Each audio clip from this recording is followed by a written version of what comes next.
नमस्कार, जय हिंद दोस्तों बिहार पुलिस। देखिए, बिहार पुलिस का दोस्तों जो है किताब मार्केट में लॉन्च कर दिया गया है ज्ञान बिंदु जीएस एकेडमी की तरफ से। और किताब आप सब लोग चाहें तो मार्केट से बाई कर सकते हैं। मार्केट में दोस्तों ये आ गया है। आप यहाँ पे देखेंगे तो ये आपको दोस्तों जो है सेकंड एडिशन का ये आपका किताब जो है लॉन्च किया गया है बिहार पुलिस के लिए। और आप यहाँ पे देखेंगे तो ये आपका जो है हल प्रश्न पत्र है। ठीक, कलर चेंज करें ताकि आपको अच्छे से दिख पाए। ये आप दोस्तों जो है हल प्रश्न पत्र है। इसमें आप देखेंगे तो 2010 से लेकर के 24 तक जितना भी आपका बिहार पुलिस का एग्जाम हुआ है पूरा आपको जो है यहाँ पर देखने को मिल जाएगा। और इसमें आपको जो है 63 प्रैक्टिस सेट दिया गया है। 63 आज हम देखने वाले हैं। सेट नंबर 1 देखेंगे दोस्तों, हम सेट नंबर जो है 1 हम देखने वाले हैं। पूरा डिस्कशन देखेंगे, एक एक पॉइंट को देखेंगे और कोई भी जो है इसको हम छोड़ेंगे नहीं। ठीक है, तो इसमें देखेंगे तो री एग्जाम 3000 प्रश्न पूछे गए थे। प्रत्येक परीक्षा तिथि को 5 प्रश्न सेटों को जो है उपयोग किया गया था जो पुस्तक में शामिल है। ठीक है, तो एक एक क्वेश्चन को देखना है, एक एक डिस्कशन को देखना है और हम 1 से लेकर के पूरा 100 क्वेश्चन तक जो है डिस्कशन के साथ देखेंगे। पूरा वीडियो को देखिएगा।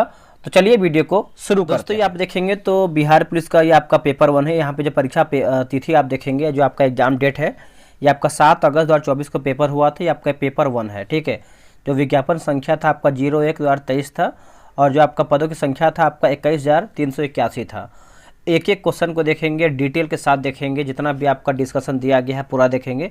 बस आप सभी लोगों से उम्मीद है कि जब हम आप मेहनत करेंगे आप सभी लोग के लिए तो आपको मुझे पूरा प्रश्न देखना पड़ेगा, तभी जो है इसके आगे हम जो है क्वेश्चन जो है जो आपका प्रैक्टिस सेट है कंटिन्यू कर पाएंगे।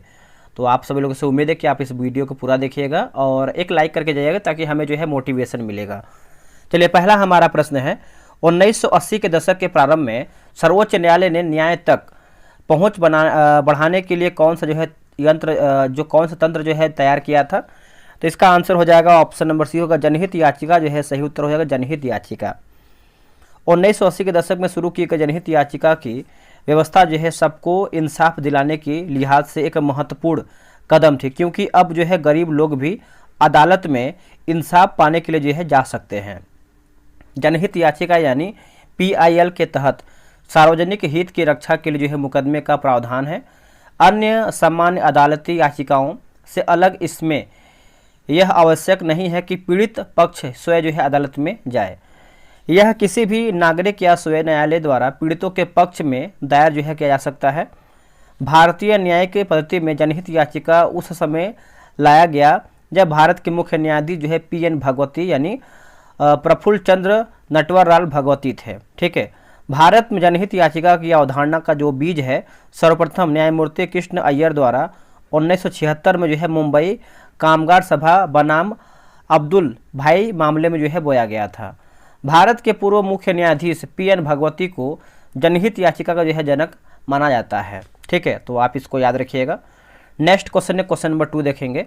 देखिए, क्वेश्चन नंबर 2 आपका है किसी भी देश में कानून बनाने का अंतिम अधिकार किसके पास होता है? तो ये होता है संसद के पास होता है। ऑप्शन नंबर ए होगा संसद के पास।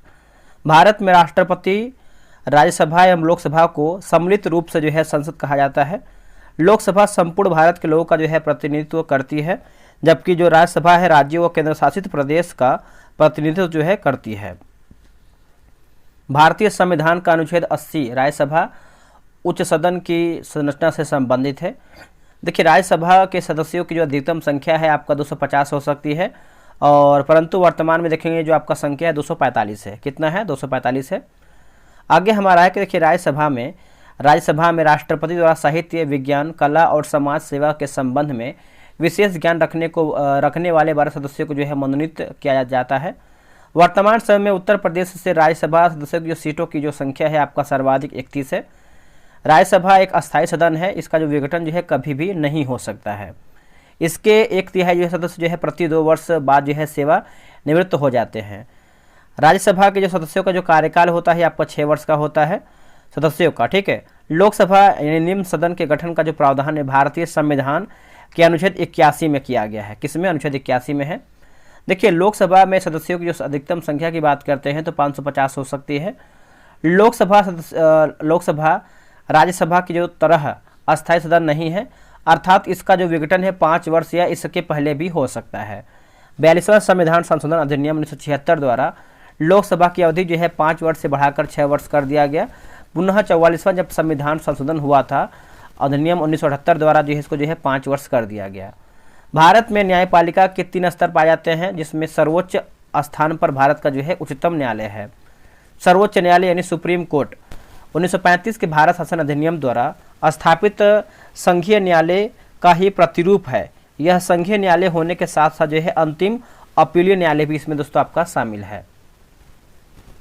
अगला हमारा है कि मूल संविधान में मुख्य न्यायाधीश सहित कुल न्यायाधीशों की जो संख्या है आपका 8 थी। वर्तमान में यह जो संख्या आपका 33 प्लस 1 हो गया है, यानी 34 बोल सकते हैं। संसद को शक्ति प्राप्त है कि वह न्यायाधीशों की जो संख्या में वृद्धि कर सकती है। भारतीय संविधान के भाग 15 में अनुच्छेद 324 से लेकर के 329 तक निर्वाचन से संबंधित उपबंधों का जो है उल्लेख किया गया है। भारतीय निर्वाचन के संबंध में मुख्य रूप से या फिर मुख्यतः 2 प्रकार की जो पद्धतियाँ दोस्तों जो है अपनाई गई हैं। कौन कौन सा देखेंगे तो first past the post system, एकल संक्रमणीय अनुपातिक प्रतिनिधित्व प्रणाली होगा। देखिए first past the post system, Bharat में जहाँ जहाँ प्रत्यक्ष निर्वाचन होता है वहाँ लगभग हर जगह first past the post system जो है अपनाई जाती है। जैसे लोकसभा व राज्यों के विधान सभाओं के निर्वाचन प्रक्रिया में एकल संक्रमणीय अनुपातिक प्रतिनिधित्व प्रणाली, यह निर्वाचन प्रणाली राष्ट्रपति, उपराष्ट्रपति, राज्यसभा और राज्य विधान परिषद के सदस्यों के निर्वाचन में जो है अपनाई जाती है। अगला हमारा है कि भारतीय कार्यपालिका व्यवस्था के अंतर्गत उपराष्ट्रपति का पद अमेरिका के संविधान से जो है प्रेरित है। आगे हमारा है, अगला है कि वरीयता क्रम में उपराष्ट्रपति का पद राष्ट्रपति के बाद दूसरा सर्वोच्च है। भारतीय संविधान के अनुच्छेद 63 में उपराष्ट्रपति का पद का जो है प्रावधान किया गया है। अनुच्छेद 64 के तहत उपराष्ट्रपति राज्यसभा का जो है पदेन सभापति होता है, ये आप अच्छे से याद रखिएगा।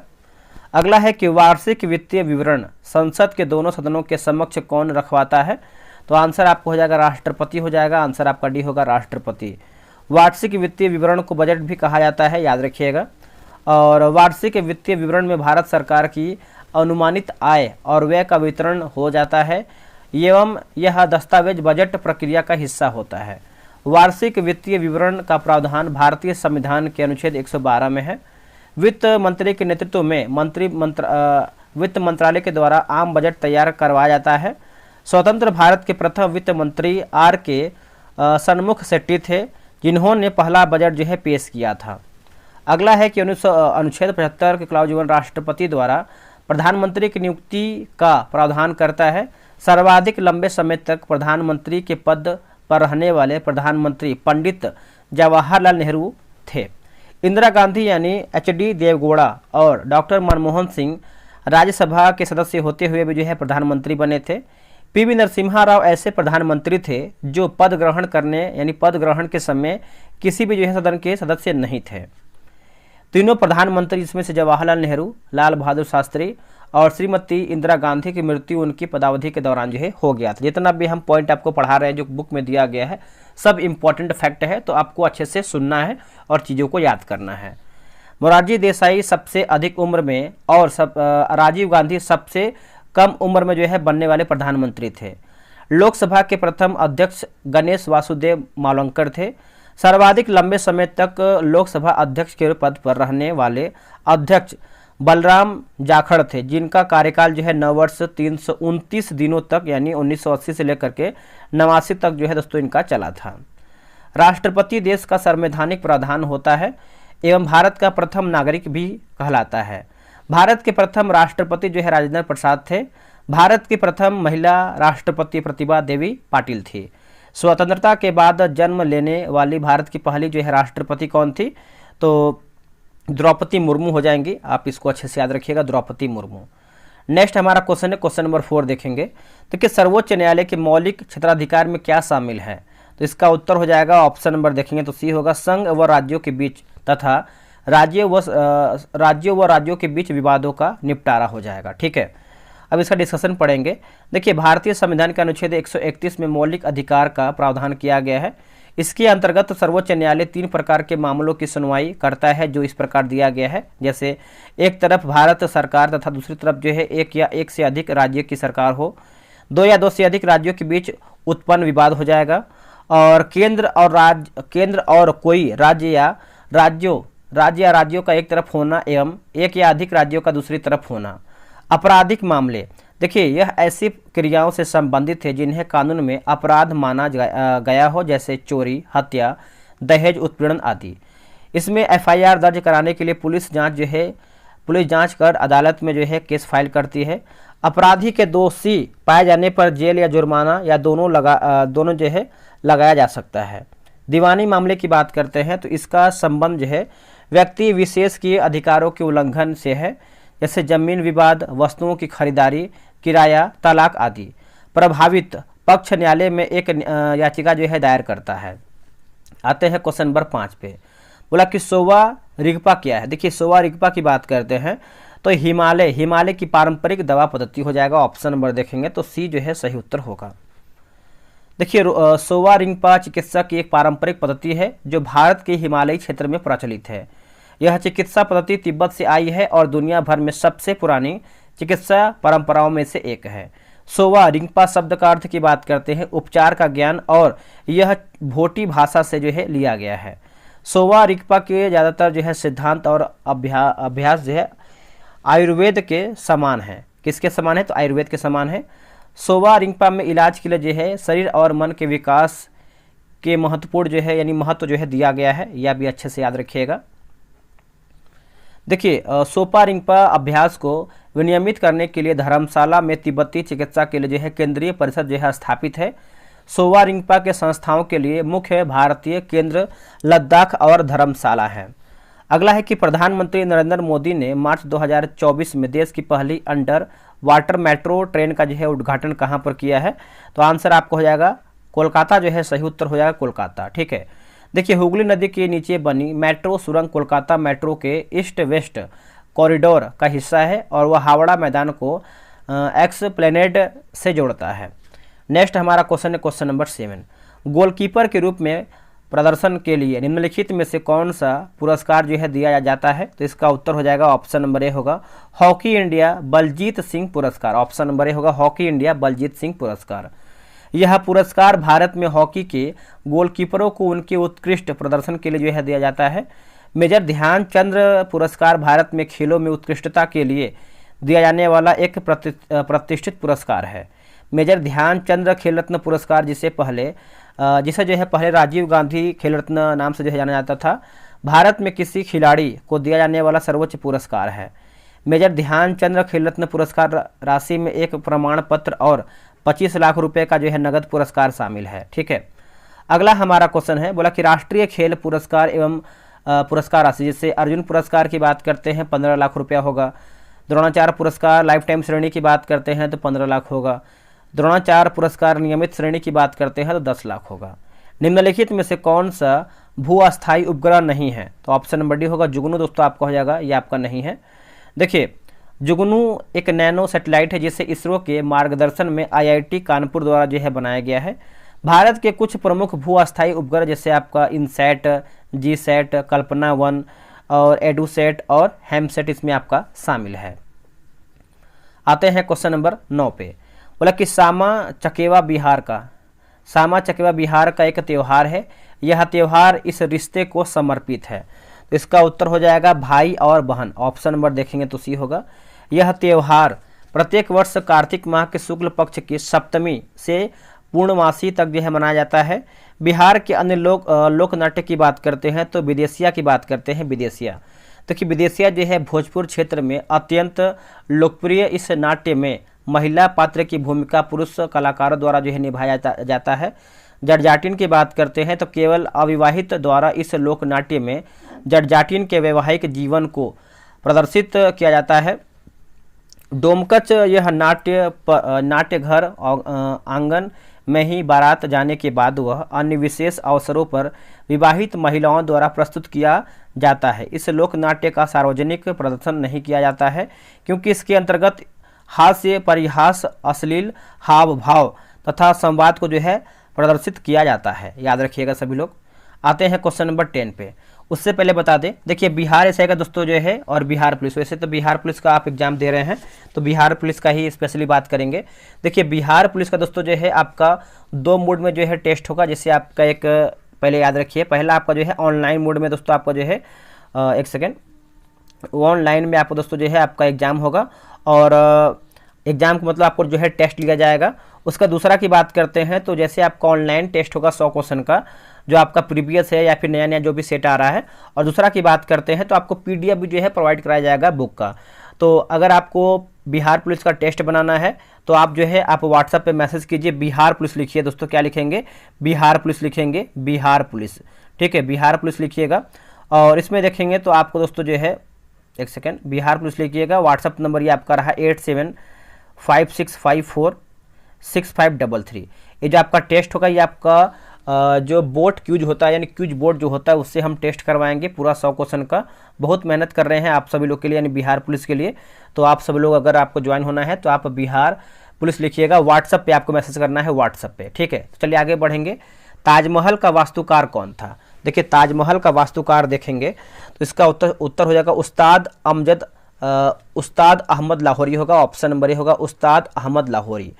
देखिए शाहजहां के कार्यकाल को वैभव और पराकाष्ठा के कारण जो है मुगल काल का स्वर्णकाल जो है कहा जाता है। अन्य तथ्य की बात करते हैं, शाहजहां ने 24 फरवरी 1628 ईस्वी को अपना राज्याभिषेक जो है आगरा में करवाया। आगरा में मोती मस्जिद का जो निर्माण है शाहजहां द्वारा जो है करवाया गया था, ये भी याद रखिएगा। शाहजहां के काल में आए प्रमुख यात्री जैसे फ्रांसीसी यात्री बर्नियर और ट्रेवर्नियर।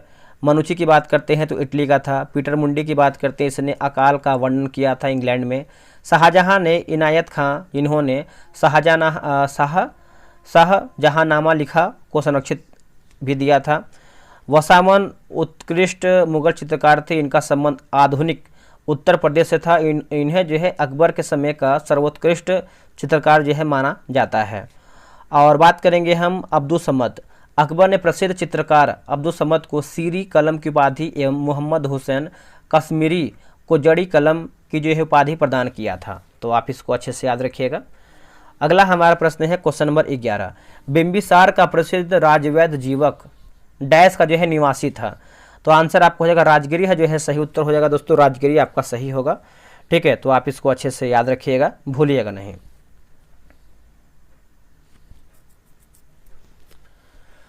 देखिए मगध में हर्यक वंश के संस्थापक बिंबिसार थे, जिन्होंने 544 ईस्वी ईसा पूर्व में 492 ईसा पूर्व तक मगध पर जो है शासन किया था। इनका उपनाम की बात करते हैं तो सैन्य था, अस्थायी सेना रखने के कारण। अवंती राज्य के राजा जो है चंड प्रघोत जब बीमार यानी पांडु रोग हुए, ठीक है, तो बिंबिसार ने अपने राजवैद्य जीवक को जो है चंड प्रघोत की सेवा जो है उज्जैन में भेजा था, ठीक है। निर्देश यहाँ पे देखेंगे तो कुछ गद्यांश वगैरह जो आपका हिंदी का क्वेश्चन दिया गया है, तो आप इसको जो है आराम से पढ़ सकते हैं, क्योंकि हिंदी का क्वेश्चन हम नहीं बनाने वाले हैं, ये आपका बहुत लंबा चौड़ा हो जाएगा, ठीक है। तो आप इसको आराम से पढ़िएगा। इसमें देखेंगे तो कितना क्वेश्चन दिया गया है, क्वेश्चन नंबर 12 से 14 नंबर तक दिया गया है, तो 14 तक हम छोड़ेंगे और आएंगे हम 15 नंबर क्वेश्चन, ठीक है। आराम से आप हिंदी वगैरह बना सकते हैं। क्वेश्चन नंबर हम 15 देखेंगे। बोला कि राज्य में विधान परिषद की सदस्य संख्या के विषय में संवैधानिक प्रावधान क्या है? तो संवैधानिक प्रावधान देखेंगे तो इसका आंसर दोस्तों आपका सी हो जाएगा। सी में दिया गया है कि राज्य की विधानसभा की सदस्य संख्या जो है 1/3 से अधिक नहीं होगा। ऑप्शन नंबर दोस्तों सी सही होगा। अब इसको समझते हैं। देखिए संविधान के अनुच्छेद 171 के अनुसार किसी राज्य की विधान परिषद में सदस्यों की जो कुल संख्या राज्य विधानसभा के सदस्यों की संख्या का 1/3 से अधिक नहीं होगी, परंतु किसी राज्य की विधान परिषद के सदस्यों की जो कुल संख्या है किसी भी स्थिति में 40 से जो है नहीं कम होगा, ठीक है। केंद्र की तरह राज्यों में भी संसदीय प्रणाली को जो है अपनाया गया है। राज्य विधानमंडल में राज्यपाल, विधान परिषद जहां हो और विधानसभा जो है सम्मिलित होती है।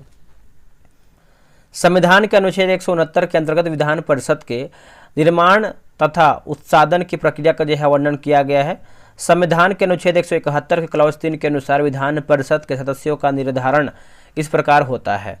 1/3 सदस्य राज्य की स्थानीय संस्थाओं, नगरपालिकाओं, जिला परिषद आदि के सदस्यों से मिलकर बने निर्वाचक मंडल द्वारा जो है चुने जाते हैं। 1/3 सदस्य जो है विधानसभा के निर्वाचित सदस्यों द्वारा जो है चुने जाते हैं।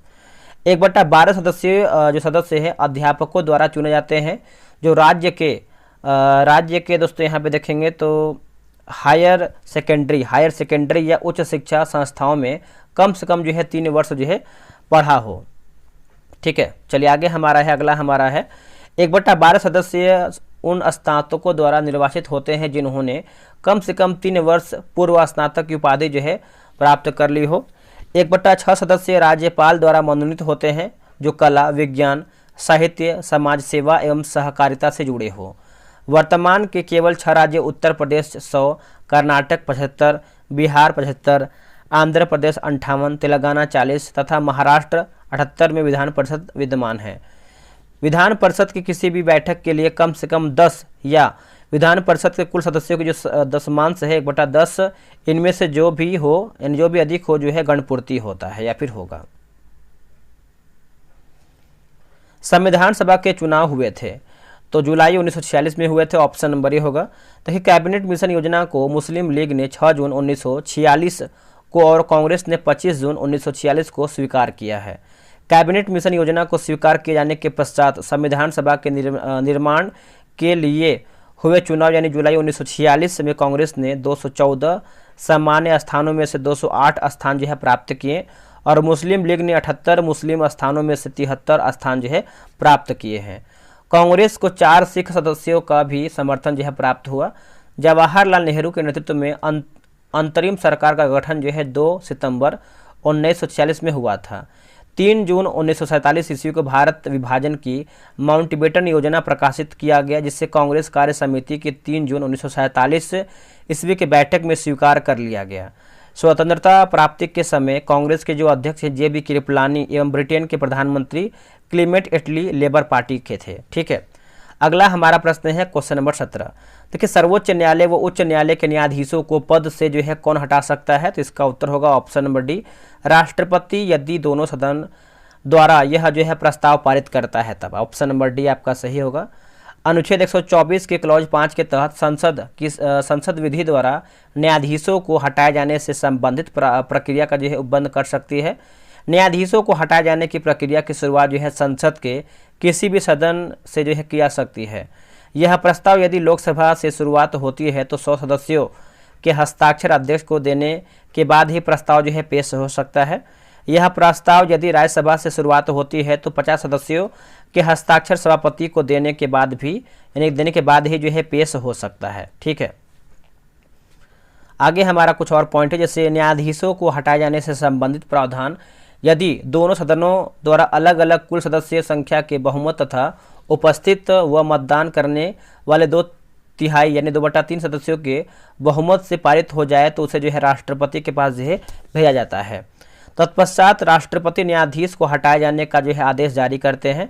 अभी तक केवल सर्वोच्च न्यायालय के एक न्यायाधीश बी रामास्वामी के संदर्भ में महाभियोग का प्रस्ताव लाया गया, परंतु लोकसभा में यह प्रस्ताव अपेक्षित बहुमत के अभाव में जो है पारित नहीं हो पाया है। ठीक है, अगला है निम्नलिखित में से कौन सी गैस पॉप की आवाज़ करते हुए जलती है, तो ऑप्शन नंबर ए होगा H2 यानी हाइड्रोजन गैस जो है सही उत्तर हो जाएगा। देखिए हाइड्रोजन गैस की बात करते हैं तो हाइड्रोजन गैस यानी हाइड्रोजन आवर्त सारणी का प्रथम तत्व है जिसका संकेत की बात करते हैं तो H तथा परमाणु संख्या जो है 1 है। हाइड्रोजन को भविष्य का ईंधन भी कहा जाता है। यह आवर्त सारणी का एकमात्र ऐसा तत्व है जिसके नाभिक में कोई न्यूट्रॉन नहीं अर्थात केवल एक प्रोटॉन होता है। इसकी खोज जो है हेनरी कैवेंडिश ने किया था। हाइड्रोजन का उपयोग जैसे वनस्पति घी के निर्माण में, द्रव हाइड्रोजन रॉकेट ईंधन के रूप में प्रयुक्त होता है। ईंधन सेल में विद्युत ऊर्जा बनाने में ईंधन के रूप में काम आता है। नाइट्रोजन गैस की बात करते हैं N2। देखिए नाइट्रोजन एक रंगहीन तथा गंधहीन गैस है जो पृथ्वी के वायुमंडल का प्रमुख घटक 78% है। नाइट्रोजन यूरिया नामक कार्बनिक यौगिक का प्रमुख अवयव है जो यूरिया में 46% तक जो है पाई जाती है। जीवधारी नाइट्रोजन को पेड़ पौधों से प्रोटीन के रूप में प्राप्त करते हैं। नाइट्रोजन का उपयोग की बात करते हैं तो वायुयानों के टायरों में भरा जाता है। क्रायो बैंक एवं XC2 संरक्षण में काम आता है। नाइट्रोजन विद्युत बल्बों में तथा उच्च ताप मापने वाले तापमापी में भरने में काम आता है। अमोनिया के उत्पादन में देखिए carbon dioxide gas CO2, carbon dioxide पौधे के लिए प्राणदायिनी है ना, प्राणदायिनी गैस है क्योंकि यह गैस जंतु जगत द्वारा श्वास के रूप में बाहर छोड़ी जाती है तथा पौधे प्रकाश संश्लेषण द्वारा जो है CO2 को ग्रहण कर जीवित रखते हैं या जीवित रहते हैं। देखिए वायुमंडल में इसकी जो मात्रा है 0.03% है। CO2 गैस ग्रीन हाउस प्रभाव के लिए जो है उत्तरदायी है। CO2 गैस की प्रकृति जो है अम्लीय होती है तथा यह जो है गैस चूने के जल को दुधिया कर देता है। CO2 का जलीय घोल जो है कार्बोनिक अम्ल कहलाता है। मीथेन यानी CH4 की बात करते हैं तो यह एल्किन श्रेणी का प्रथम सदस्य होता है। प्राकृतिक गैस, बायोगैस इत्यादि के मुख्य अवयव मीथेन गैस होती है। कोयले की खानों में मीथेन तथा वायु के मिश्रण से भयंकर विस्फोट होता है। अतः जो है मीथेन को फायर डैम्प भी कहा जाता है। मीथेन का उपयोग यह ईंधन के रूप में जो है किया जाता है। अगला है कि अंडे की जर्दी कोलाइड का कौन सा प्रकार है, तो आपको हो जाएगा इमल्सन हो जाएगा। ऑप्शन नंबर सी होगा इमल्सन। इमल्सन में 32% जो है फास्फोलिपिड होते हैं। कोलाइड विलयन, जैसे कोलाइड एक विश्वमांगी मिश्रण है। कोलाइड के कणों का आकार देखेंगे 10⁻⁵ सेंटीमीटर और 10⁻⁷ सेंटीमीटर के बीच इतना छोटा होता है कि ये पृथक रूप से आंखों से नहीं देखा जा सकता है। कोलाइड के कण प्रकाश की किरण को फैलाते हैं तथा मार्ग में यानी मार्ग को जो है दृश्य बनाते हैं। जब कोलाइड के कण को शांत छोड़ा जाता है यानी छोड़ दिया जाता है तो तब ये कण तल पर बैठते हैं अर्थात अस्थायी होते हैं। ये छानन विधि द्वारा मिश्रण से पृथक नहीं किए जा सकते हैं किंतु अपकेंद्रीय तकनीक द्वारा जो है पृथक किया जा सकते हैं। कोलाइड के सामान्य उदाहरण देखिए परिक्षिप्त प्रावस्था, परिक्षेपण माध्यम, प्रकार और उदाहरण। द्रव्य, गैस, एरोसोल, कोहरा, बादल, कुहासा, ये सब उदाहरण हैं। ठोस की बात करते हैं तो गैस, एरोसोल, धुआं, स्वचालित वाहन का निथार होगा। गैस की बात करते हैं द्रव्य, फोम और शेविंग क्रीम।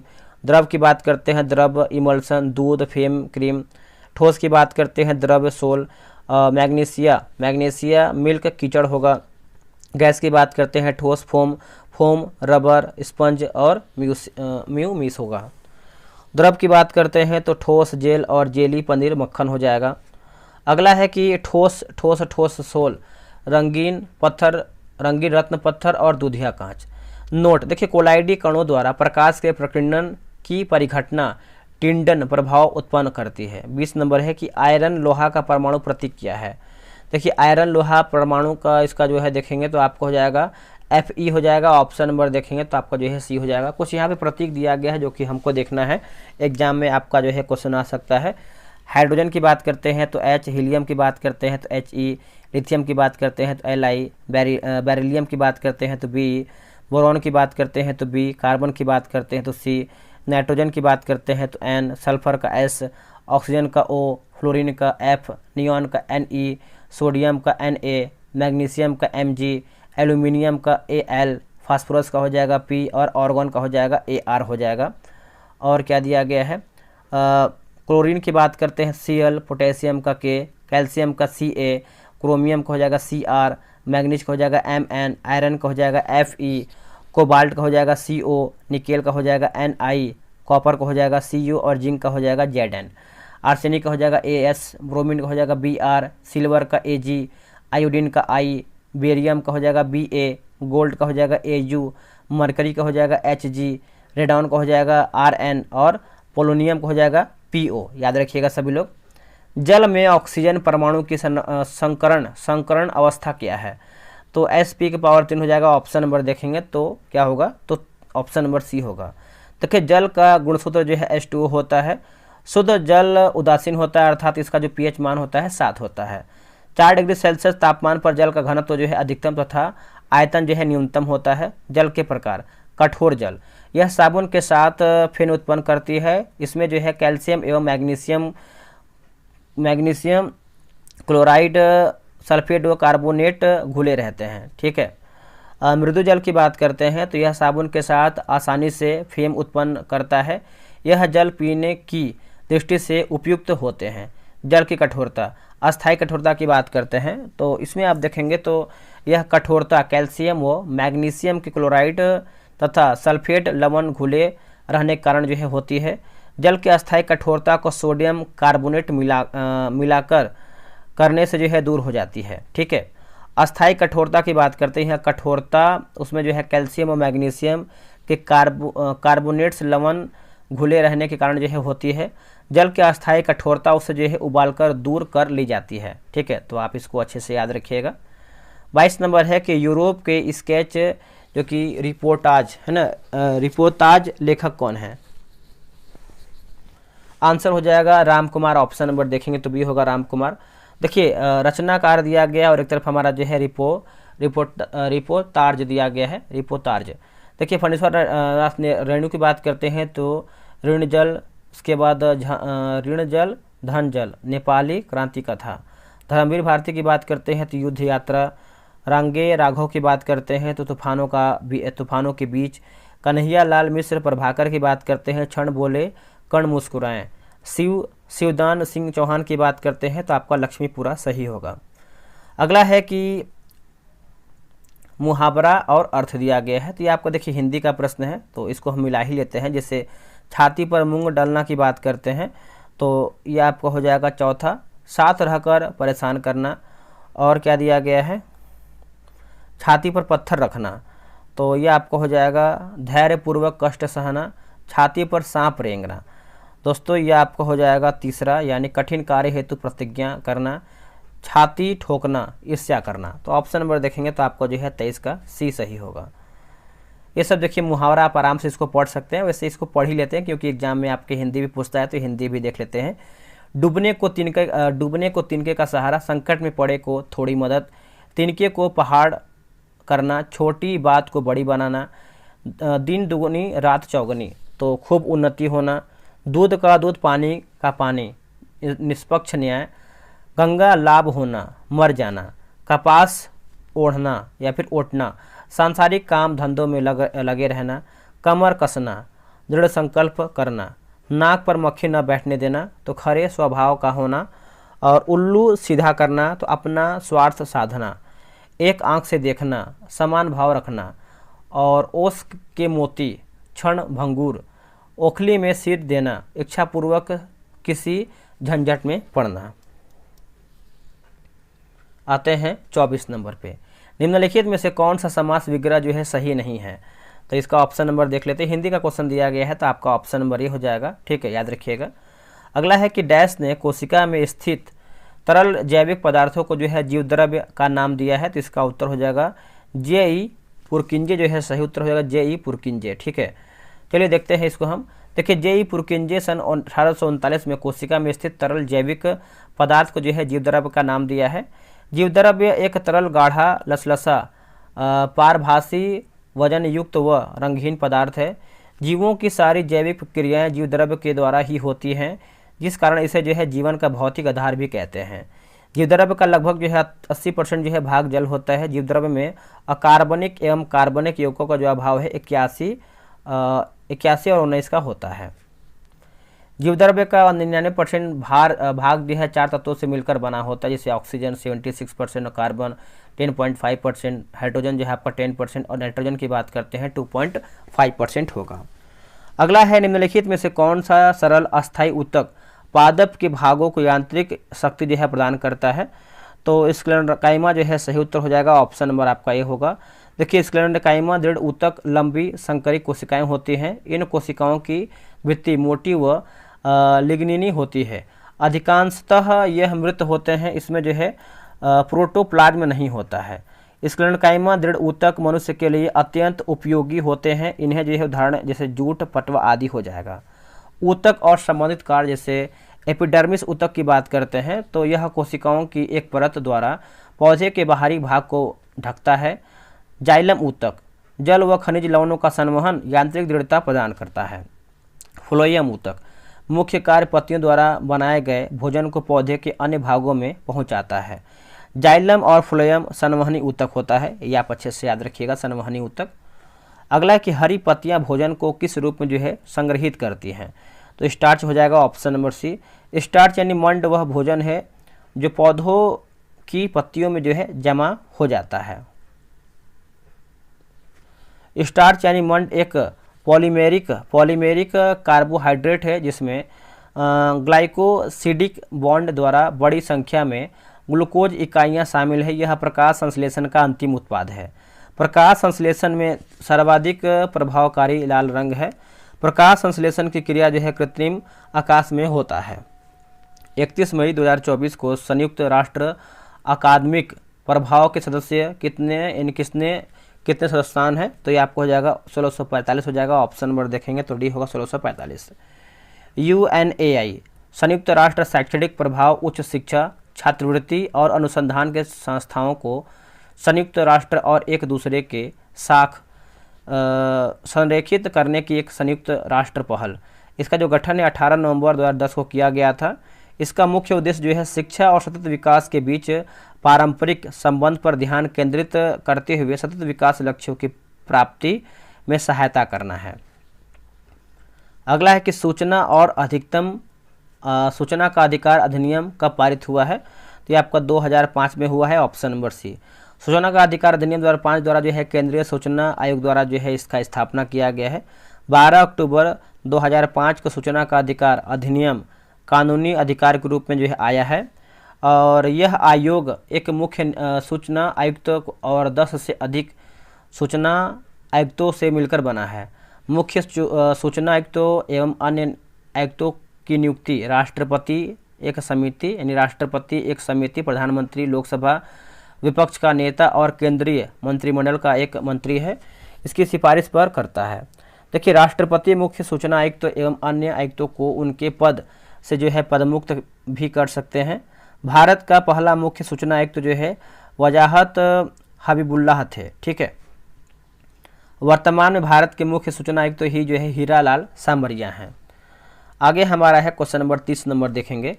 देखिए यहाँ तक दोस्तों अगर आप पहुँचे हैं तो वीडियो को लाइक कीजिएगा, क्योंकि देखिए बहुत अधिक मेहनत लग रहा है, ये आपको ही पता है। इतना लंबा डिस्कशन दिया गया है तो पूरा हम चीज़ को देख रहे हैं, कुछ छोड़ नहीं रहे हैं, तो आपका भी एक कर्तव्य बनता है कि आप भी वीडियो को लाइक और शेयर करें। मेहनत कर रहे हैं तो आपके लिए तो कहीं ना कहीं आप भी हमारे लिए कुछ हल्का फुल्का सपोर्ट कर ही सकते हैं मिल करके। देखिए 30 नंबर है कि संयुक्त राष्ट्र द्वारा निम्न में से किस वर्ष को अंतर्राष्ट्रीय मोटा अनाज वर्ष जो है घोषित किया गया है, तो ये आपका 2023 हो जाएगा। ऑप्शन नंबर सी होगा। देखिए मोटे अनाज का वर्ष घोषित करने का प्रस्ताव भारत द्वारा दोस्तों जो है लाया गया है। देखिए संयुक्त राष्ट्र द्वारा घोषित वर्ष, जैसे 2019 की बात करते हैं तो देशीय भाषाओं का अंतर्राष्ट्रीय वर्ष, 24 की बात करते हैं तो उष्णकणों कैमलिट्स का अंतर्राष्ट्रीय वर्ष, और 25 की बात करते हैं तो क्वांटम विज्ञान और प्रौद्योगिकी को अंतर्राष्ट्रीय वर्ष। अंतर्राष्ट्रीय दशक की बात करते हैं तो 2022 से 32 स्वदेशी भाषाओं का अंतर्राष्ट्रीय दशक। 21 से 30 की बात करते हैं संयुक्त राष्ट्र पारिस्थितिकीय बहाली दिवस। 19 से 28 की बात करते हैं तो नेल्सन मंडेला शांति दशक हो जाएगा। चलिए आगे हमारा क्वेश्चन है कि लगभग सभी पादप कोशिकाओं में कौन सा अनुपस्थित होता है, तो ये आपको हो जाएगा तारक काय हो जाएगा। ऑप्शन नंबर बी होगा तारक काय। देखिए तारक काय के अंदर एक या दो कण जैसी संरचना होती है, फिर रचना होती है जिन्हें सेंट्रियोल कहते हैं। समसूत्री विभाजन में यह ध्रुव का निर्माण करती है। तारक काय की खोज बेवेरी ने किया था। कोशिका भित्ति सेलुलोज का बना होता है। यह कोशिका को निश्चित आकृति एवं आकार बनाए रखने में सहायक होता है। लवण के 3 प्रकार होते हैं, हरित, वर्णी एवं अवर्णी लवक हो जाएगा। देखिए हरित लवक को पादप कोशिकाओं का रसोई घर कहते हैं। इसमें राइबोसोम जो है पाया जाता है। वर्णी लवक प्रायः लाल, पीले, नारंगी रंग के होते हैं। ये पौधे के रंगीन भाग जैसे बीज, पुष्प, फल, भित्ति आदि में जो है पाए जाते हैं। अवर्णी लवक रंगहीन लवक हैं। यह पौधे के उन भागों में जो है पाए जाते हैं जो सूर्य के प्रकाश से वंचित रहता है, जैसे जड़ों में, भूमिगत तना आदि में, ठीक है। राजधानियाँ, देखिए राजधानियाँ की बात करते हैं तो कोशिका की निर्जीव रचना है। यह एकल झिल्ली में आवृत होती है जिसे जो है सोनोप्लास्ट कहते हैं। जंतु कोशिकाओं में यह जो है अनेक एवं छोटी होती हैं, परंतु पादप कोशिकाओं में यह कोशिका का 90% स्थान घेरता है। प्लाज्मोडियम में किस प्रकार का जनन होता है, तो आपको हो जाएगा बहुविभाजन। ऑप्शन नंबर बी होगा बहुविभाजन, ठीक है।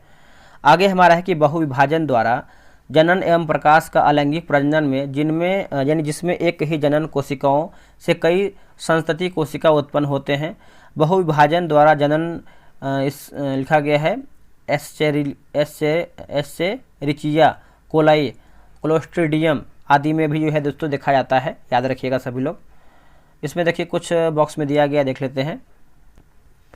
देखिए यहाँ पर देखिए अलैंगिक जनन के अन्य प्रकार, जैसे मुकुलन की बात करते हैं तो इस विधि में एक ही स्थान पर कोशिका विभाजन के कारण एक कली या बहिर्गमन से नया जीव बनता है। उदाहरण की बात करते हैं खमीर, जेलीफिश, हाइड्रा इत्यादि। द्विभाजन की बात करते हैं, इस विभाजन में जनन कोशिका दो संस्तति कोशिकाओं में विभाजन होता है। उदाहरण की बात करते हैं तो अमीबा एवं पैरामीशियम इत्यादि हो जाएगा। पुनर्जनन की बात करते हैं तो इस प्रक्रिया में कुछ जीव खोए हुए या कटे हुए शरीर के अंगों को प्रतिस्थापित या पुनर्स्थापित करते हैं। उदाहरण की बात करते हैं छिपकली, तारा मछली और इत्यादि आपका इसमें जो है शामिल हो जाएगा। हाइड्रा में मुकुलन की प्रक्रिया संतानों में अनुवांशिकी स्थिरता कैसे सुनिश्चित करती है? तो ऑप्शन नंबर डी होगा। हाइड्रा में मुकुलनों में पर्यावरणीय कारणों यानी कारकों के कारण जो है आनुवांशिक उत्परिवर्तन हो जाता है। ऑप्शन नंबर आपका डी होगा। देखिए अलैंगिक जनन मुकुलन द्वारा होता है, लैंगिक जनन जो है युग्मक द्वारा होता है। कुछ सरीसृपों में लिंग निर्धारण पूर्ण रूप से पर्यावरण पर निर्भर करता है, यह देखा गया है कि इनमें से, तो इसका आंसर देखेंगे तो ऑप्शन नंबर ए होगा। देखिए लिंग निर्धारण आनुवांशिकी कारकों पर जो है निर्भर करता है, ऑप्शन नंबर ए सही होगा। नेक्स्ट हमारा मतलब उसी का डिस्कशन है, मतलब कि सरीसृप वर्ग की कुछ प्रमुख विशेषताएं, जैसे इनका शरीर शुष्क शल्क युक्त त्वचा से ढका रहता है, त्वचा रूखी होती है तथा इसमें जो है ग्रंथियां नहीं पाई जाती हैं। इसमें जो है केराटिन द्वारा जो है निर्मित बाह्य त्वचीय शल्क या प्रशल्क पाए जाते हैं। हृदय सामान्यतः 3 प्रकोष्ठ का बना होता है, लेकिन मगरमच्छ में 4 प्रकोष्ठ का बना होता है। लाल रुधिर कणिकाएं जो है पाई जाती हैं, याद रखिएगा। निषेचन आंतरिक होता है, यह जो है अंडोत्सर्जन करते हैं। अगला है कि बच्चा खेल रहा है, इस वाक्य में कौन सा काल है? तो हो जाएगा अपूर्ण वर्तमान होगा। स्वागत शब्द में किस उपसर्ग का जो है प्रयोग हुआ है? तो हो जाएगा सु हो जाएगा, ऑप्शन नंबर ए हो जाएगा। निम्नलिखित में से वाक्यांश एवं उनके लिए एक शब्द की दृष्टि से असंगत विकल्प को जो है कौन सा है? तो हो जाएगा ऑप्शन नंबर बिना सोचे विचारे किया गया विश्वास अविश्वास। ऑप्शन नंबर जो है आपका ये हो जाएगा। याद रखिए ये सब देखिए हिंदी का क्वेश्चन दिया गया है। अनेक शब्द कुछ हम पढ़ लेते हैं, जैसे जो सब कुछ जानता उसको जो है सर्वज्ञ कहते हैं। सदैव रहने वाला शाश्वत होगा। किसी के साथ संबंध न रखने वाला निसंगत। नष्ट होने वाला नश्वर। 2 बार जन्म लेने वाला द्विज। जंगल में लगने वाली आग दावानल। गुरु के समीप रहने वाला विद्यार्थी अंतेवासी। जो मापा न जा सके अपरिमेय। जो पहले पढ़ा ना गया हो उसको जो है अपठित कहते हैं। गुजरात में नवीन कॉप मृदा को किस नाम से जो है जानते हैं? तो इसको जो है हम माटा के नाम से जानते हैं, ऑप्शन नंबर ए होगा। गुजरात में पुरानी कॉप मृदा को जो है गोरडू कहते हैं। मिट्टी एक बहुमूल्य प्राकृतिक संसाधन है। मृदा शब्द की उत्पत्ति भौतिक भाषा के शब्द जो कि सोलम से हुआ है। भारतीय कृषि अनुसंधान परिषद ने भारत की मिट्टियों का जो विभाजन है 8 प्रकारों में जो है किया गया है, जो निम्न है, आप याद रखिएगा, जिसमें से इसको हम पढ़ेंगे सारा मिट्टी का प्रकार। जैसे जलोढ़ मिट्टी, इसमें देखेंगे तो यह भारत के सर्वाधिक क्षेत्रफल पाए जाने वाली यानी क्षेत्रफल पर पाई जाने वाली मिट्टी है, जो देश के कुल क्षेत्रफल के लगभग 40% भागों पर फैला हुआ है। जलोढ़ मिट्टी में पोटास, फास्फोरिक अम्ल, चूना व कार्बनिक तत्वों की प्रचुरता होती है, परंतु इसमें नाइट्रोजन और ह्यूमस की कमी पाई जाती है। भूगर्भिक संरचना और संगठन के आधार पर इसे जो है बांगर और खादर में जो है वर्गीकृत किया जाता है। प्राचीन जलोढ़ मिट्टी को जो है बांगर कहते हैं और नवीन जलोढ़ मिट्टी को जो है खादर कहते हैं। काली मिट्टी की बात करते हैं। काली मिट्टी, तो देखिए ये भारत में काली मिट्टी का निर्माण जो है ज्वालामुखी विस्फोट से निकले लावा के ठंडा होने के उपरांत बेसाल्ट चट्टान के अपक्षय व अपरदन से हुआ है। काली मिट्टी में लोहा, चूना, एल्यूमिनियम और कैल्शियम प्रचुर मात्रा में होती है, जबकि नाइट्रोजन, पोटास, फास्फोरस आदि में की कमी रहती है। काली मिट्टी को लावा मिट्टी यानी चरनोजम मिट्टी या फिर काली कपासी मिट्टी के नाम से भी जानते हैं। काली मिट्टी को स्वयं जुताई वाली मिट्टी भी कहते हैं।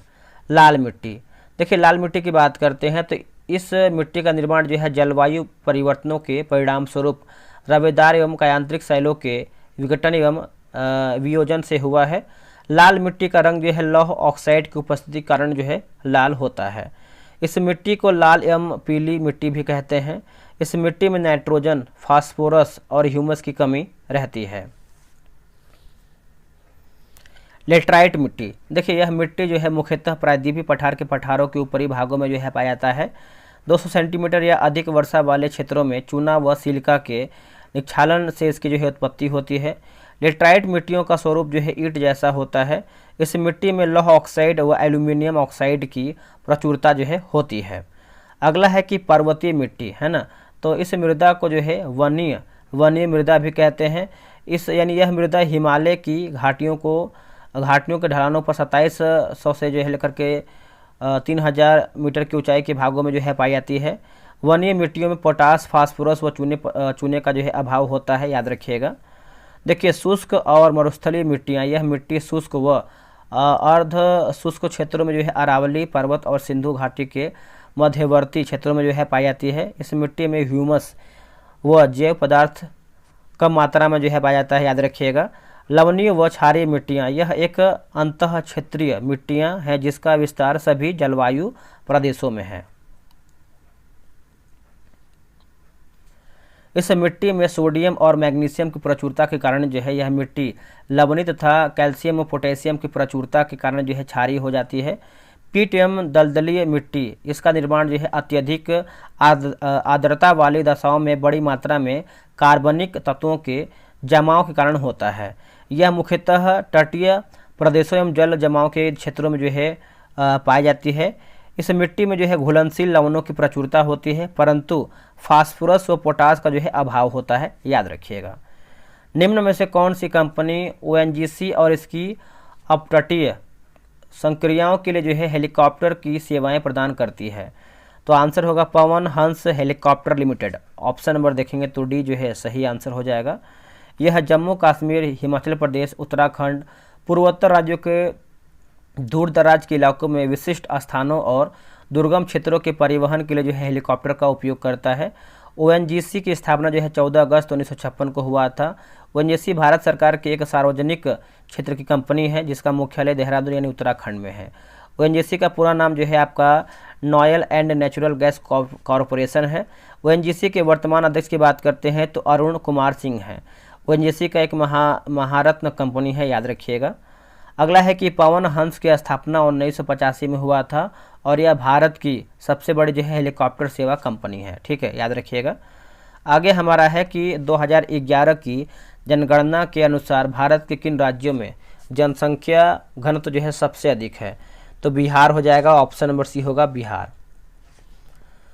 भारत में प्रथम जनगणना 1872 में लॉर्ड मेयो के कार्यकाल में हुआ था, परंतु 1881 में अर्थात लॉर्ड रिपन के समय से प्रत्येक जो है 10 वर्षों में जो है नियमित जनगणना यानी नियमित दशकीय जनगणना जो है प्रारंभ हो गया। 2011 की जनगणना के अनुसार न्यूनतम जनसंख्या घनत्व अरुणाचल प्रदेश की बात करें 17 व्यक्ति प्रति वर्ग किलोमीटर है। 2011 की जनगणना के अनुसार सर्वाधिक जनसंख्या घनत्व वाला जो केंद्र शासित प्रदेश है आपका दिल्ली है। WC प्लाउडेन भारत के प्रथम जनगणना आयुक्त थे। भारत में विश्व की 17.7% जनसंख्या जो है निवास करती है। नागालैंड देश का एकमात्र राज्य की बात करते हैं जहां जनसंख्या वृद्धि दर जो है नकारात्मक रही है। चलिए आगे देखेंगे, अगला हमारा है 1921 को भारत की जनसंख्या का जो बृहत विभाजन वर्ष को कहते हैं, वही 1951 ईस्वी को जनसंख्या में भारी वृद्धि के प्रारंभिक वर्ष की जो है संज्ञा दी जाती है। सर्वाधिक दशकीय वृद्धि दर वाले जो 3 राज्य हैं आपके मेघालय 27.9%, अरुणाचल प्रदेश की बात करते हैं 26%, बिहार जो आपका 25.4%। न्यूनतम दशकीय वृद्धि वाले 3 राज्य की बात करते हैं नागालैंड -0.6, केरल जो है आपका 4.9 और गोवा की बात करते हैं तो 8.2 हो जाएगा। आगे हमारा है वर्ष 2024 के प्रमुख सैन्य अभ्यास देखेंगे। एक सेकंड, यहाँ पे देखिए दूसरे नंबर में क्वेश्चन दिया गया है, हमको यहाँ पर पढ़ना है, ठीक है। देखिए बोला है दोस्तों कि भारतीय वायुसेना के अभ्यास गगन शक्ति 2024 का आयोजन जो है कहाँ पर किया गया था? तो ये आपका जो है राजस्थान में किया गया था, ऑप्शन नंबर ए होगा राजस्थान। अब यहाँ पर जो है इसको हम देख लेते हैं, ठीक है। जैसे हमको देखिए देखना है कि आपका कौन कौन सा ये देश है। तो दोस्तों इसमें देखेंगे तो अधिक सबसे ज़्यादा देखेंगे तो आपका सैन्य अभ्यास और कौन सा देश से है यही आपको पूछता है। जैसे गरुण शक्ति की बात करते 2024 जो है नवा संस्करण जो है आपका महीना तो नहीं पूछता है, भारत और इंडोनेशिया हो जाएगा। विनबैक्स 2024 पाँचवां संस्करण जो है आपका भारत और वियतनाम होगा। सूर्य किरण युद्धाभ्यास 18वां 2024 भारत और नेपाल होगा। अस्ट्रा हिंद 2024 जो है तीसरा संस्करण भारत और ऑस्ट्रेलिया होगा। वज्र प्रहार 2024 जो है 15वां संस्करण भारत और अमेरिका होगा। और नसीम अल बहार 2024 भारत और ओमान होगा। सिमबैक्स 2024 21वां संस्करण जो है आपका भारत और सिंगापुर होगा। मालाबार 2024 28वां संस्करण भारत, जापान, अमेरिका, ऑस्ट्रेलिया होगा।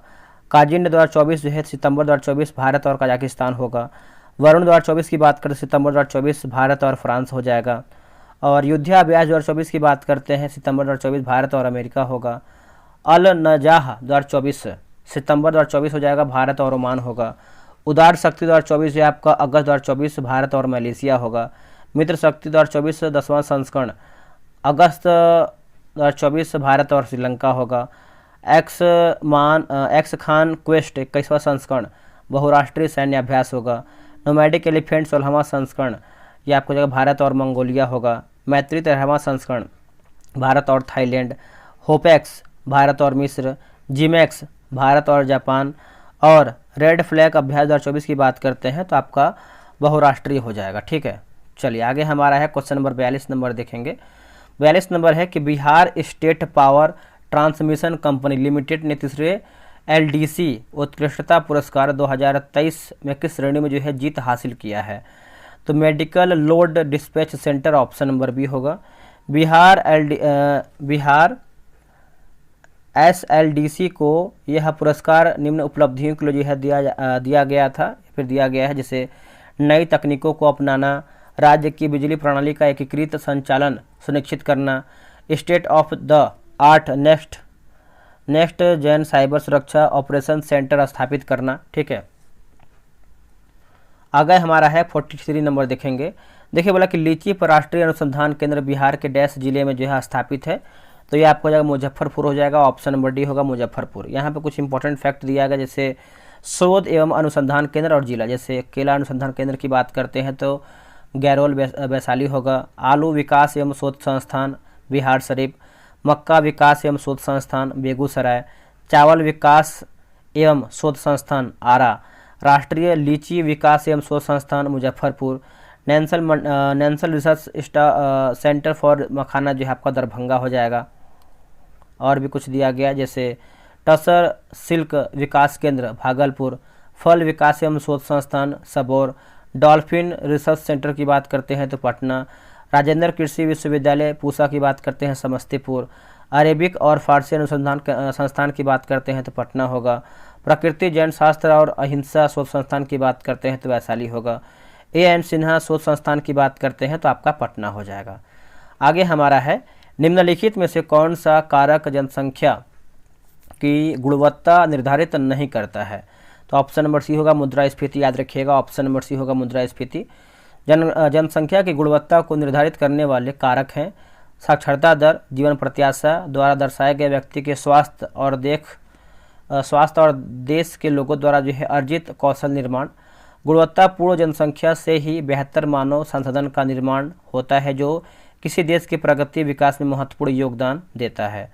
मानव संसाधन किसी देश के संदर्भ में मानव संसाधन उसकी जनसंख्या में पाई जाने वाली योग्यता, क्षमता, कौशल एवं ज्ञान है जो उस देश के लिए जो है मानव पूंजी का जो है निर्माण करता है।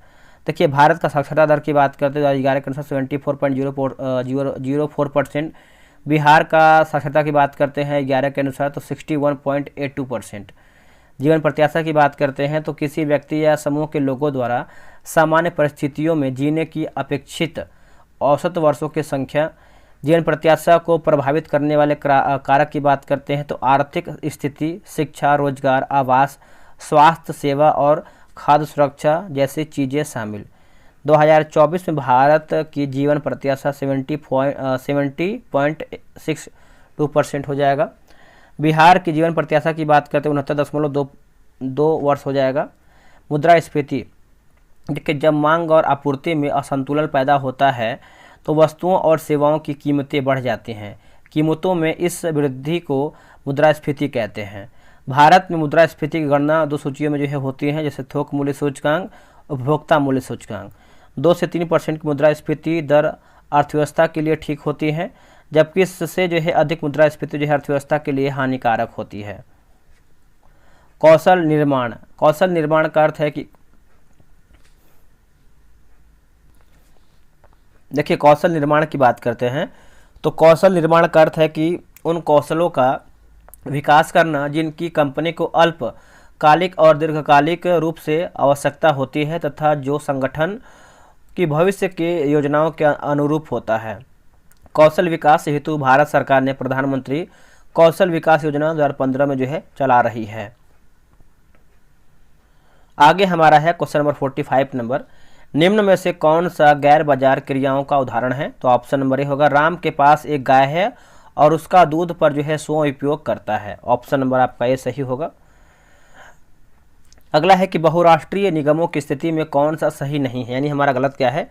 देखिए वस्तुओं व सेवाओं का विश्व स्तर पर उत्पादन नहीं किया, ज़्यादा गलत हो जाएगा। बाकी निर्मित उत्पादों को विश्व स्तर पर बेचा जाता है, उत्पाद को बढ़ते हुए जटिल तरीकों में जो है संगठित किया जाता है, याद रखिएगा सभी लोग। देखिए बहुराष्ट्रीय निगम के मुख्य कार्य जैसे अंतर्राष्ट्रीय स्तर पर माल के उत्पादन को नियंत्रित करना, विभिन्न देशों के बीच विभिन्न वस्तुओं के आयात और निर्यात को नियंत्रित करना, वैश्वीकरण, विश्व के सभी देशों की अर्थव्यवस्था को एक दूसरे के साथ जोड़ने की प्रक्रिया को वैश्वीकरण जो है करते हैं या फिर कहते हैं। बहुराष्ट्रीय कंपनियां वैश्वीकरण में मुख्य भूमिका निभा रही हैं, विभिन्न देशों के बीच अधिक से अधिक वस्तुओं और सेवाओं, निवेश और प्रौद्योगिकी का आदान प्रदान हो रहा है। भारत में वैश्वीकरण की शुरुआत जो है 1990 के दशक में हुआ है। पीवी नरसिम्हा राव को भारत में वैश्वीकरण का जनक कहा जाता है। वैश्वीकरण का जनक की बात करते हैं पीटर सदरलैंड हैं। ये पूर्व आयरिश अटॉर्नी जनरल यूरोपीय कमिश्नर थे। वित्त वर्ष 23-24 में चीन भारत का सबसे बड़ा जो है व्यापारिक साझेदार है। इसमें कुछ इंग्लिश का भी है कि honesty is an example of, तो इसका आंसर बताइए क्या होगा? इसका आंसर देखेंगे तो ऑप्शन नंबर जो है आपका दोस्तों डी सही उत्तर हो जाएगा। ठीक है, यहाँ पर भी इंग्लिश का क्वेश्चन दिया गया है, identify the adjective in the given below sentence, all man must die, तो इसका उत्तर हो जाएगा ऑप्शन नंबर सी होगा, ऑल जो है सही उत्तर हो जाएगा। Choose the correct word from the option which is made and which is made of using prefix A, इसका उत्तर हो जाएगा अवेक हो जाएगा, ऑप्शन नंबर जो है आपका सी होगा। वह स्थान जहां शुक्राणु का अंड से सामना होता है, तो इसका हो जाएगा डिम्ब वाहिनी जो है, ऑप्शन नंबर क्या होगा? ए होगा डिम्ब वाहिनी। देखिए गर्भाशय ग्रीवा, गर्भाशय का निचला हिस्सा है जिसका अर्थ होता है गर्भाशय को योनि से जोड़ने का। गर्भाशय 7.5 सेंटीमीटर लंबी, 5 सेंटीमीटर चौड़ी तथा इसके दीवार की मोटाई जो है 2.5 सेंटीमीटर होती है। इसका वजन जो है आपका लगभग 35 ग्राम तथा इसकी जो आकृति है नाशपाती जैसी होती है। इसका मुख्य कार्य निषेचन के बाद बने भ्रूण को सुरक्षा एवं पोषण तथा आश्रय प्रदान करना। योनि के साथ ही शुक्राणु डिम्बवाहिनी यानी अंडवाहिनी तक पहुंचती है। यह एक नली के समान रचना है। इसके दीवार पर जो है आपके बल्बोरी थ्रल ग्रंथियां जो है पाई जाती हैं। डैश मानव शरीर का मुख्य समन्वय केंद्र कौन सा है? तो आपका मस्तिष्क हो जाएगा, ऑप्शन नंबर सी होगा मस्तिष्क, क्योंकि मस्तिष्क ही शरीर के सभी कार्यों के नियंत्रण और सामंजस्य का जो है आधार है। अगला है कि मानव मस्तिष्क जो वजन है आपका 1400 ग्राम होता है, याद रखिएगा। और बाहरी आघातों से बचने हेतु मानव मस्तिष्क जो है अस्थियों के खोल यानी क्रेनियम से बंद रहता है। मानव मस्तिष्क का सबसे विकसित भाग की बात करते हैं तो आपका सेरिब्रम है, जो कि स्मृति, इच्छा शक्ति, ऐच्छिक शक्तियाँ, ज्ञान, वाणी, चिंतन है ना, चिंतन व जो है बुद्धिमत्ता का केंद्र है। थैलेमस दर्द, ठंडा तथा गर्म को पहचानने का कार्य करता है। हाइपोथैलेमस भूख, प्यास, प्यार, घृणा, ताप नियंत्रण आदि के केंद्र होता है। रक्तदाब, जल के उपापचय, पसीना, गुस्सा, खुशी आदि इसी के जो है नियंत्रण है। आगे हमारा है कि कठोर कैल्शियम कार्बोनेट का बना हुआ कंकाल किसका गुण है? तो ये आपका है मोलस्का का है, ऑप्शन नंबर सी। मोलस्का समुद्री, ताजे पानी और स्थलीय पर्यावरण में पाए जाते हैं। प्रोटोकार्डेटा का कंकाल कठोर नहीं बल्कि एक नम यानी कार्टिलेजिनम्स कंकाल का बना होता है। आर्थ्रोपोडा का कंकाल कठोर होता है। देखिए आर्थ्रोपोडा का कंकाल कठोर होता है, परंतु यह जो है काइटिन का बना होता है, ना कि कैल्शियम कार्बोनेट का। इकाइनोडर्मेटा का भी कंकाल कठोर होता है, जो कि कैल्शियम कार्बोनेट से बना होता है। निम्नलिखित में से कौन सा कथन जो है लिम्फ यानी लसिका के संदर्भ में गलत है? तो ऑप्शन नंबर डी होगा, उपरोक्त तो सभी कथन जो है सत्य है। लसिका परिवहन का कार्य करती है। लसिका प्लाज्मा के समान व रंगहीन होता है। लसिका आंत से पाचित व अवशोषित अमीनो अम्लों का परिवहन करती है। ठीक है। देखिए लसिका तंत्र शरीर के ऊतकों से रिसने वाली लसिका को बाहर निकालता है और उसे जो है रक्त प्रणाली में भेज देता है। यह तंत्र आंतों में वसा यानी आंतों से वसा में घुलनशील विटामिन और प्रोटीन को अवशोषित कर उन्हें जो है वापस रक्त प्रवाह में पहुंचाता है। लसिका तंत्र जो है प्रतिरक्षा प्रणाली का हिस्सा है, जो रोगाणुओं और अन्य पदार्थों से लड़ने के लिए जो है श्वेत रक्त कोशिकाओं और अन्य प्रतिरक्षा कोशिकाओं का उत्पादन और उत्सर्जित करता है। लसिका तंत्र लसिका को छानकर अवशिष्ट उत्पादों और अस्वस्थ कोशिकाओं को हटाना और उन्हें शरीर से बाहर निकालना है। रक्त में विषाक्त पदार्थों को अक्सर नोट्स द्वारा जो है चुनिंदा रूप से फिल्टर किया जाता है। तो अगला हमारा है कि एक अपसारी दर्पण है। एक अपसारी दर्पण है। आगे आपका डिस्कशन क्या है देख लेते हैं। देखिए बोला कि एक अपसारी दर्पण एक उत्तल दर्पण है, क्योंकि जब प्रकाश की किरणें उत्तल दर्पण पर पड़ती है तो वे परावर्तन के बाद अपसारी हो जाती हैं, अर्थात ये किरणें दर्पण की परावर्तक सतह से टकराने के बाद जो है विचलित हो जाती हैं। अवतल दर्पण को अभिसारी दर्पण कहा जाता है, क्योंकि यह अनंत से आने वाली किरणों को जो है सिकोड़ता है। उत्तल दर्पण, देखिए जिस गोलीय दर्पण का परावर्तक सतह उभरा रहता है उसे जो है उत्तल दर्पण कहा जाता है। देखिए उत्तल दर्पण से बने प्रतिबिंब, इस दर्पण से बना प्रतिबिंब सदैव दर्पण के पीछे उसके ध्रुव और फोकस के बीच वस्तु से छोटा, सीधा एवं आभासी बनता है। यदि किसी वस्तु की उत्तल दर्पण से दूरी बढ़ाई जाए तो दर्पण से बने आभासी एवं सीधे प्रतिबिंब का आकार जो है छोटा होता जाता है तथा उसकी स्थिति जो है दर्पण के पीछे ध्रुव के फोकस की ओर जो है खिसकती जाती है। उत्तल दर्पण का उपयोग, देखिए ट्रक या मोटर कारों में चालक के बगल में पृष्ठ दृश्य दर्पण जो है उत्तल दर्पण होता है। सड़क में लगे परावर्तक लैंपों में उत्तल दर्पण का जो है प्रयोग दोस्तों किया जाता है। अवतल दर्पण, जिस गोलीय दर्पण का जो है परावर्तक तल धंसा रहता है उसे जो है अवतल दर्पण कहते हैं। अवतल दर्पण के उपयोग देख लेते हैं। तो देखिए इसका उपयोग देखेंगे तो बड़ी फोकस दूरी वाला अवतल दर्पण दाढ़ी बनाने में जो है काम आता है। आँख, कान एवं नाक के डॉक्टर के द्वारा जो है उपयोग में लाया जाने वाला दर्पण, गाड़ी की हेडलाइट एवं सर्च लाइट में, और सौर भट्टी में सूर्य के प्रकाश को केंद्रीय करने के लिए। ठीक है। अगला है कि समतल दर्पण। समतल दर्पण की बात करते हैं। समतल दर्पण से प्राप्त प्रतिबिंब सदैव आभासी, सीधा तथा वस्तु के आकार के बराबर होता है। प्रतिबिंब दर्पण के पीछे उतनी ही दूरी पर बनता है जितनी दूरी के दर्पण के सामने रखा हो। समतल दर्पण में किसी वस्तु का पूरा प्रतिबिंब देखने हेतु दर्पण की ऊंचाई वस्तु की ऊंचाई पर आधा होना आवश्यक है। ठीक है।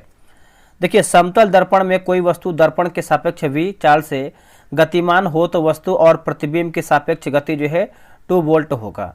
समतल दर्पण का उपयोग, दैनिक के जीवन में समतल दर्पण का उपयोग जो है आईने के रूप में जो है किया जाता है। बहुदर्शी का परिदर्शी में पानी की सतह से बाहर देखने के लिए जो है किया जाता है। अगला है कि चित्र में एक ओम के नियम का साधारण परिपथ दर्शाया गया है। आप यहाँ पे फिगर देख सकते हैं और इसका आंसर देखेंगे तो ऑप्शन नंबर 220 होगा, याद रखिएगा सभी लोग। चलिए आगे हमारा है, जैसे कुछ डिस्कशन दिया गया है कि विद्युत धारा को अमीटर नामक यंत्र से जो है मापा जाता है। इसे परिपथ में सदैव श्रेणी क्रम में जो है लगाया जाता है। एक आदर्श अमीटर का जो प्रतिरोध 0 होता है। वोल्ट मीटर का प्रयोग जो है परिपथ के किन्हीं 2 बिंदुओं के बीच विभवांतर मापने में जो है किया जाता है। इसे जो है परिपथ में सदैव समानांतर क्रम में जो है लगाया जाता है। एक आदर्श वोल्टमीटर का जो है प्रयोग है अनंत होता है। विद्युत फ्यूज टिन यानी 63% व सीसा जो है 37% की मिश्र धातु का बना होता है। यह सदैव परिपथ के साथ जो है श्रेणी क्रम में जोड़ा जाता है।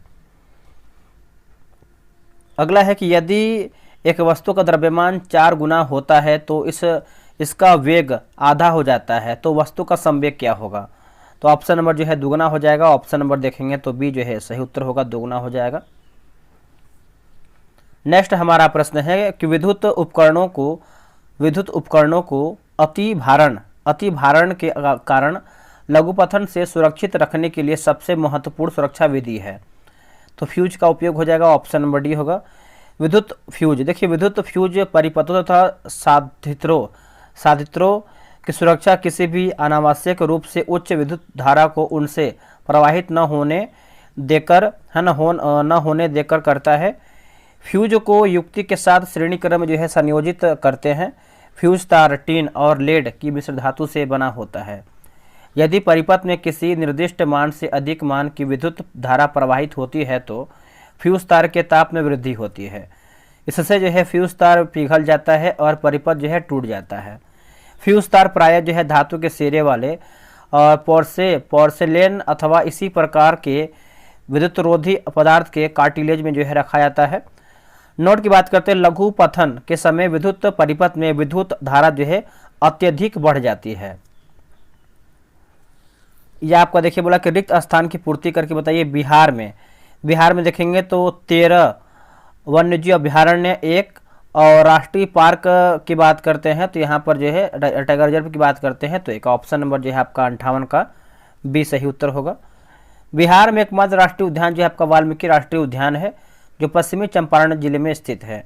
यह बाघ संरक्षण के लिए भी समर्पित है। 898.93 वर्ग किलोमीटर में जो है फैला हुआ है। बिहार के प्रमुख अभ्यारण्य जैसे गौतम बुद्ध वन्यजीव अभ्यारण्य की बात करते हैं तो गया में है।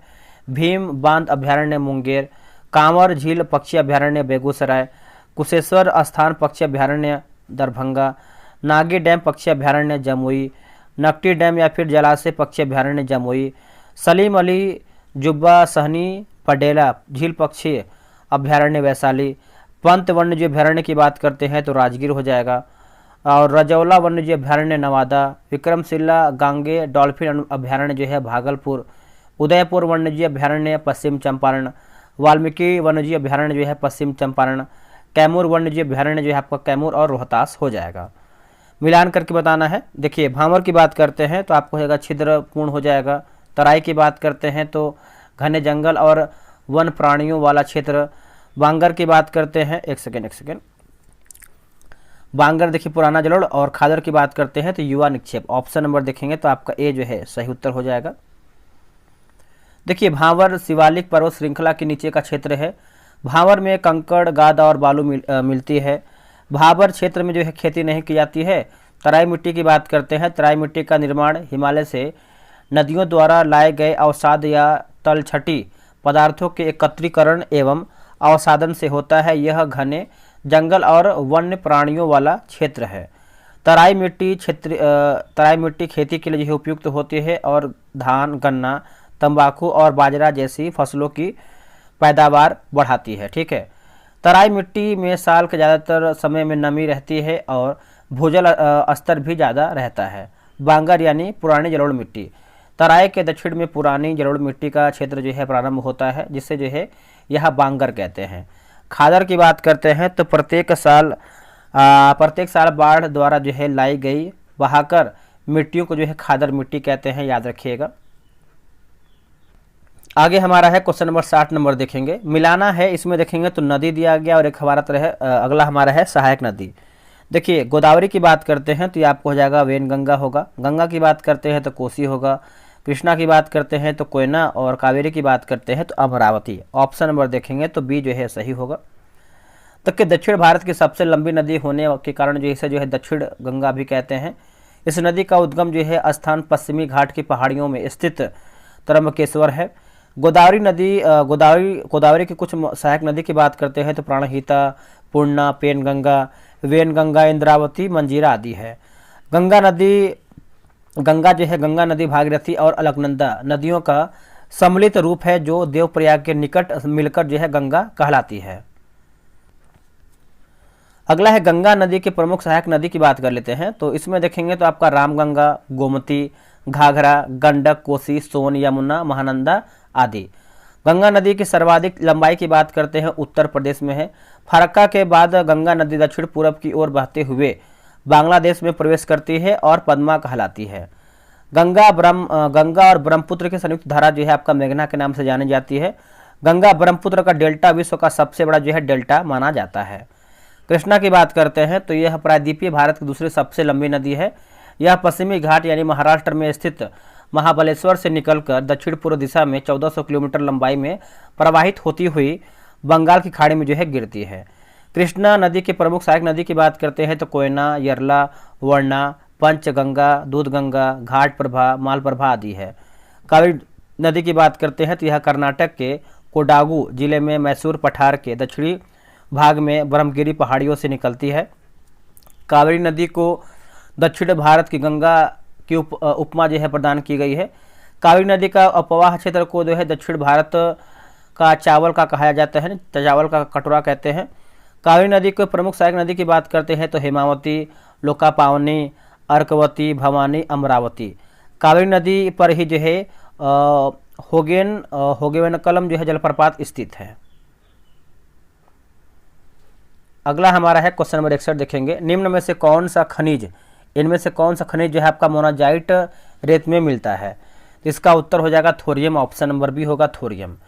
देखिए थोरियम की बात करते हैं तो इसकी प्राप्ति मुख्यतः मोनाजाइट बालू निक्षेप से होता है, जिसका निर्माण पूर्व कैम्ब्रियन काल के चट्टानों के नष्ट होकर चूड़ जो है बन जाने से हुआ है। यह मोनाजाइट निक्षेप मुख्यतः केरल के तटवर्ती भागों में पाए जाते हैं।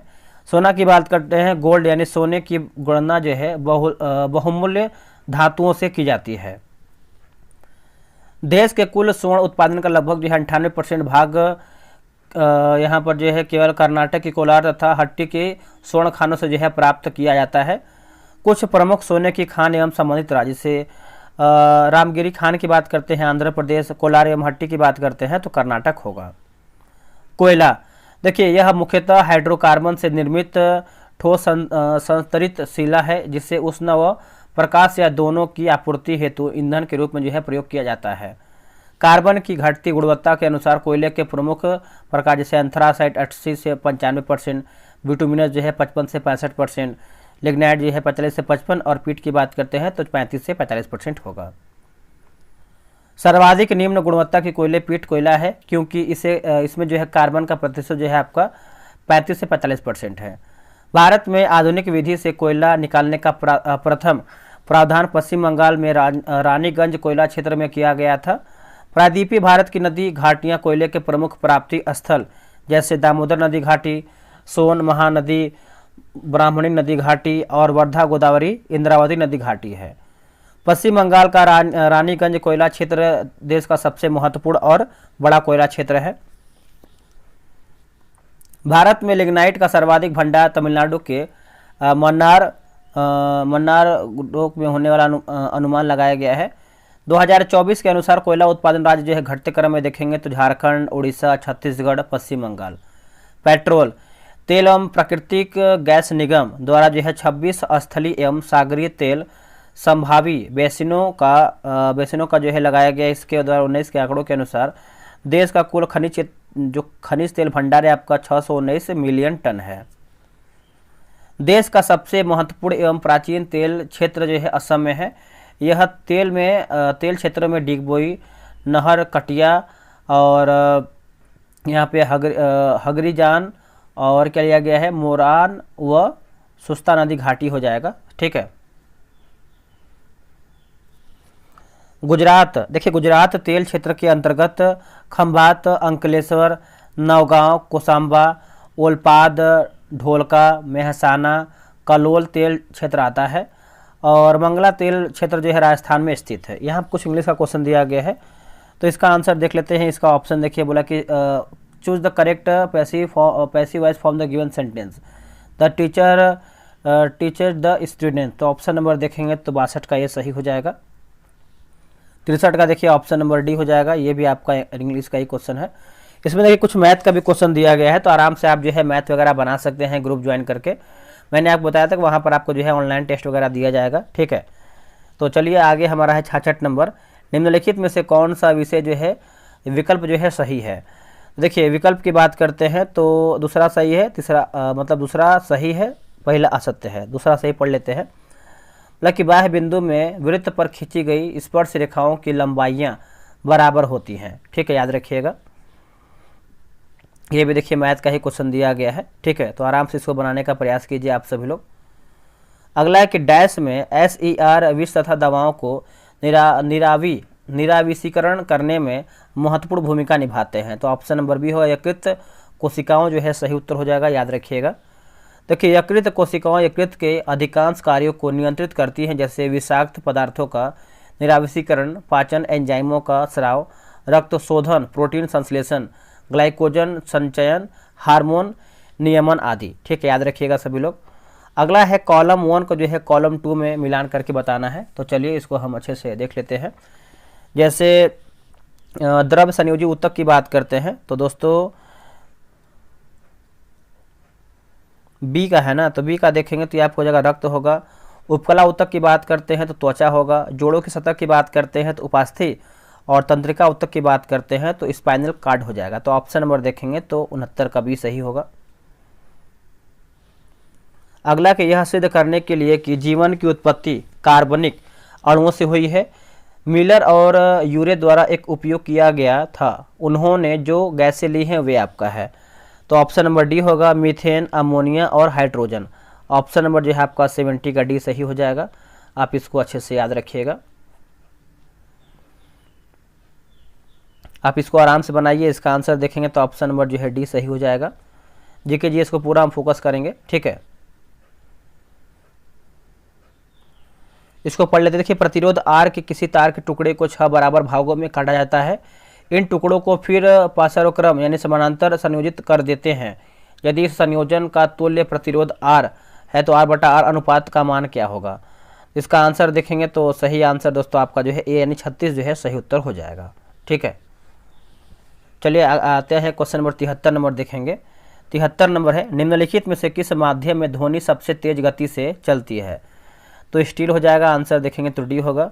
ध्वनि, देखिए ध्वनि ऊर्जा का एक रूप है जो तरंग के रूप में संचरित होती है। यह ऊर्जा हमारे कानों में जो है श्रवण का संवेदन उत्पन्न करती है। ध्वनि तरंग की बात करते हैं तो ध्वनि तरंगें यांत्रिक अनुदैर्ध्य तरंग होती हैं। इसके संचरण के लिए माध्यम की आवश्यकता होती है। ये सभी माध्यम यानी ठोस, द्रव्य, गैस में संचरण कर सकती हैं, लेकिन निर्वात में संचरण नहीं कर पाती हैं क्योंकि माध्यम अनुपस्थित होता है। ध्वनि तरंगों का आवृत्ति परिसरण अवश्रव्य तरंग, देखिए 20 हर्ट्ज से नीचे की आवृत्ति वाले तरंग जो है अवश्रव्य तरंग होते हैं। इसे जो है मनुष्य नहीं सुन सकते हैं।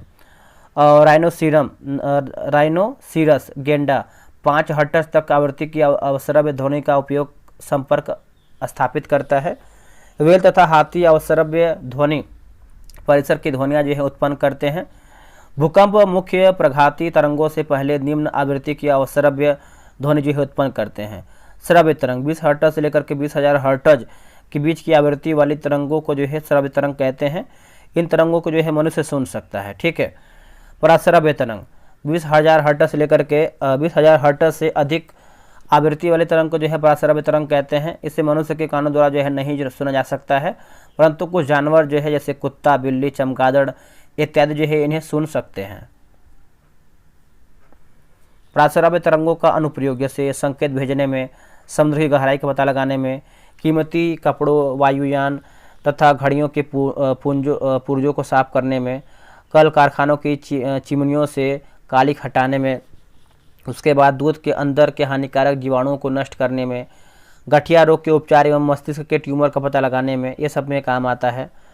ध्वनि की चाल विभिन्न माध्यमों में भिन्न होते हैं। 0 डिग्री सेल्सियस पर ध्वनि की चाल कार्बन डाइऑक्साइड 260 मीटर प्रति सेकेंड, वायु 332, भाप 405, अल्कोहल 1213 ये सब मीटर प्रति सेकेंड में है। हाइड्रोजन 1269, पारा 1450, जल 1483, समुद्री जल 1533, लोहा 5130 ये सबसे अधिक है।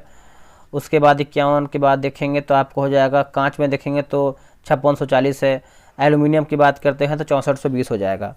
देखिए ध्वनि की चाल पर विभिन्न भौतिक राशियां का प्रभाव, जैसे ताप का प्रभाव, किसी माध्यम का ताप बढ़ाने पर उसमें ध्वनि की चाल जो है बढ़ जाती है। दाब का प्रभाव, ध्वनि की चाल पर दाब का कोई प्रभाव नहीं पड़ता है। घनत्व का प्रभाव, घनत्व अधिक होने पर ध्वनि का वेग जो है अधिक होता है, याद रखिएगा। और आर्द्रता का प्रभाव की बात करते हैं तो आर्द्रता बढ़ने पर ध्वनि की चाल जो है बढ़ जाती है। कौन सी नदी दक्षिणी गंगा के नाम से जो है जानी जाती है, तो इसका उत्तर हो जाएगा गोदावरी होगा, ऑप्शन नंबर बी होगा गोदावरी। यह नदी महाराष्ट्र के त्र्यंबकेश्वर की पहाड़ी से निकलती है। यह नदी भारत की दूसरी एवं प्रायद्वीपीय भारत की सबसे लंबी नदी है। यह नदी की लंबाई जो आपका 1465 किलोमीटर है।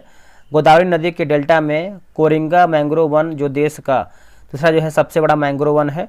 गोदावरी नदी के डेल्टा में कई तरह की मछलियाँ और क्रस्टेशियंस पाए जाते हैं। तुंगभद्रा नदी, यह नदी दक्षिण भारत में बहने वाली एक पवित्र नदी है। यह कर्नाटक एवं आंध्र प्रदेश में बहती हुई आंध्र प्रदेश में कृष्णा नदी में मिल जाती है।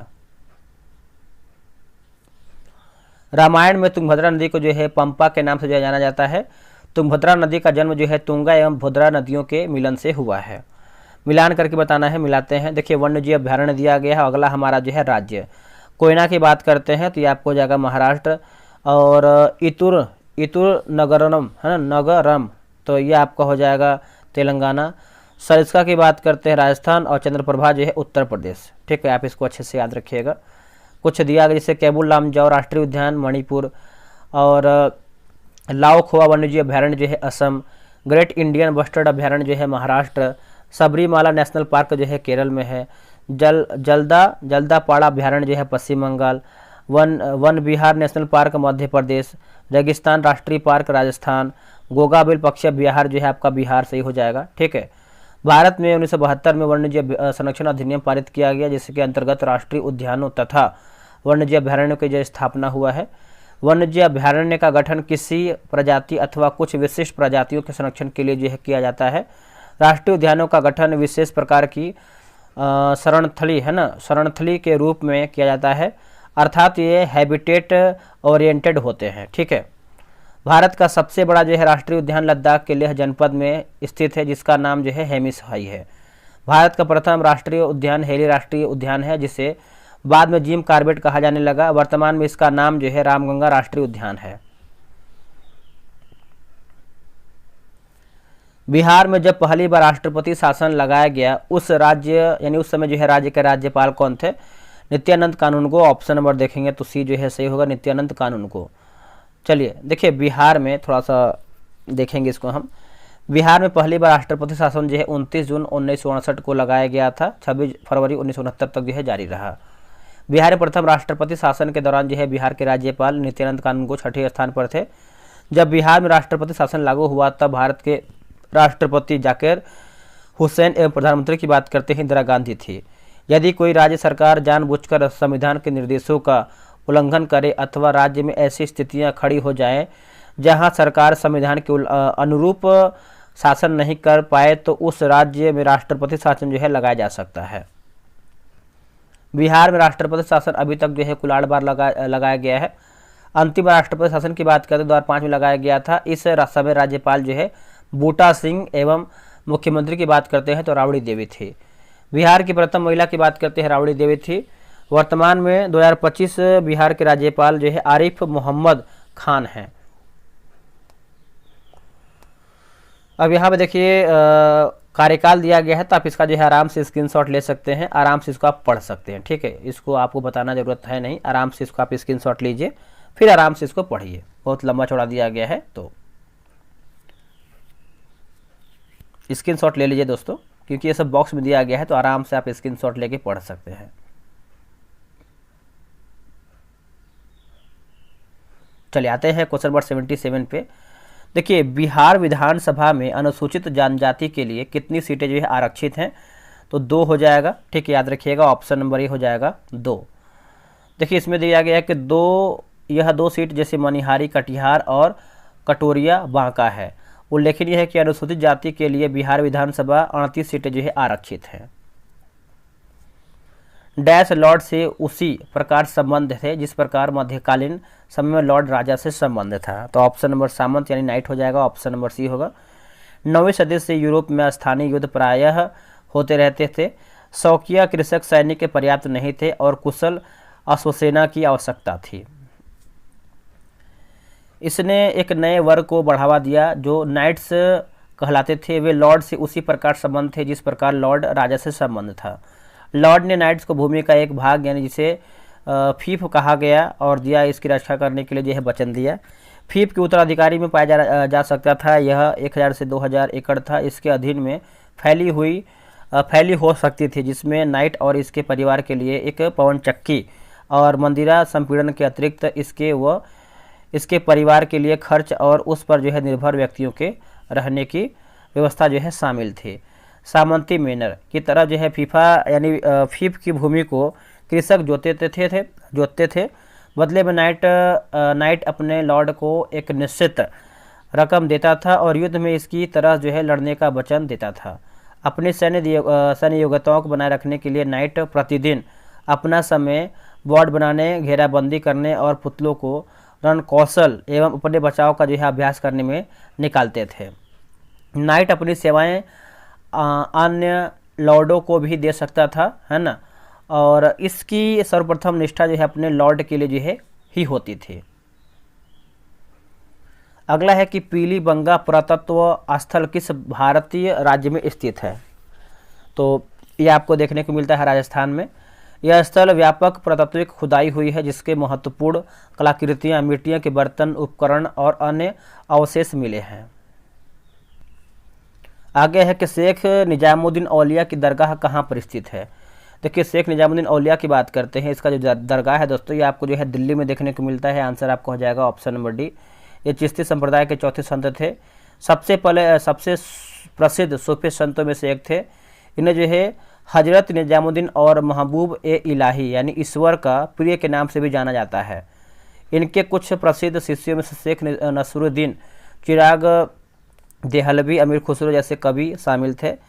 निजामुद्दीन औलिया का संबंध जो है गयासुद्दीन तुगलक से अच्छे नहीं थे।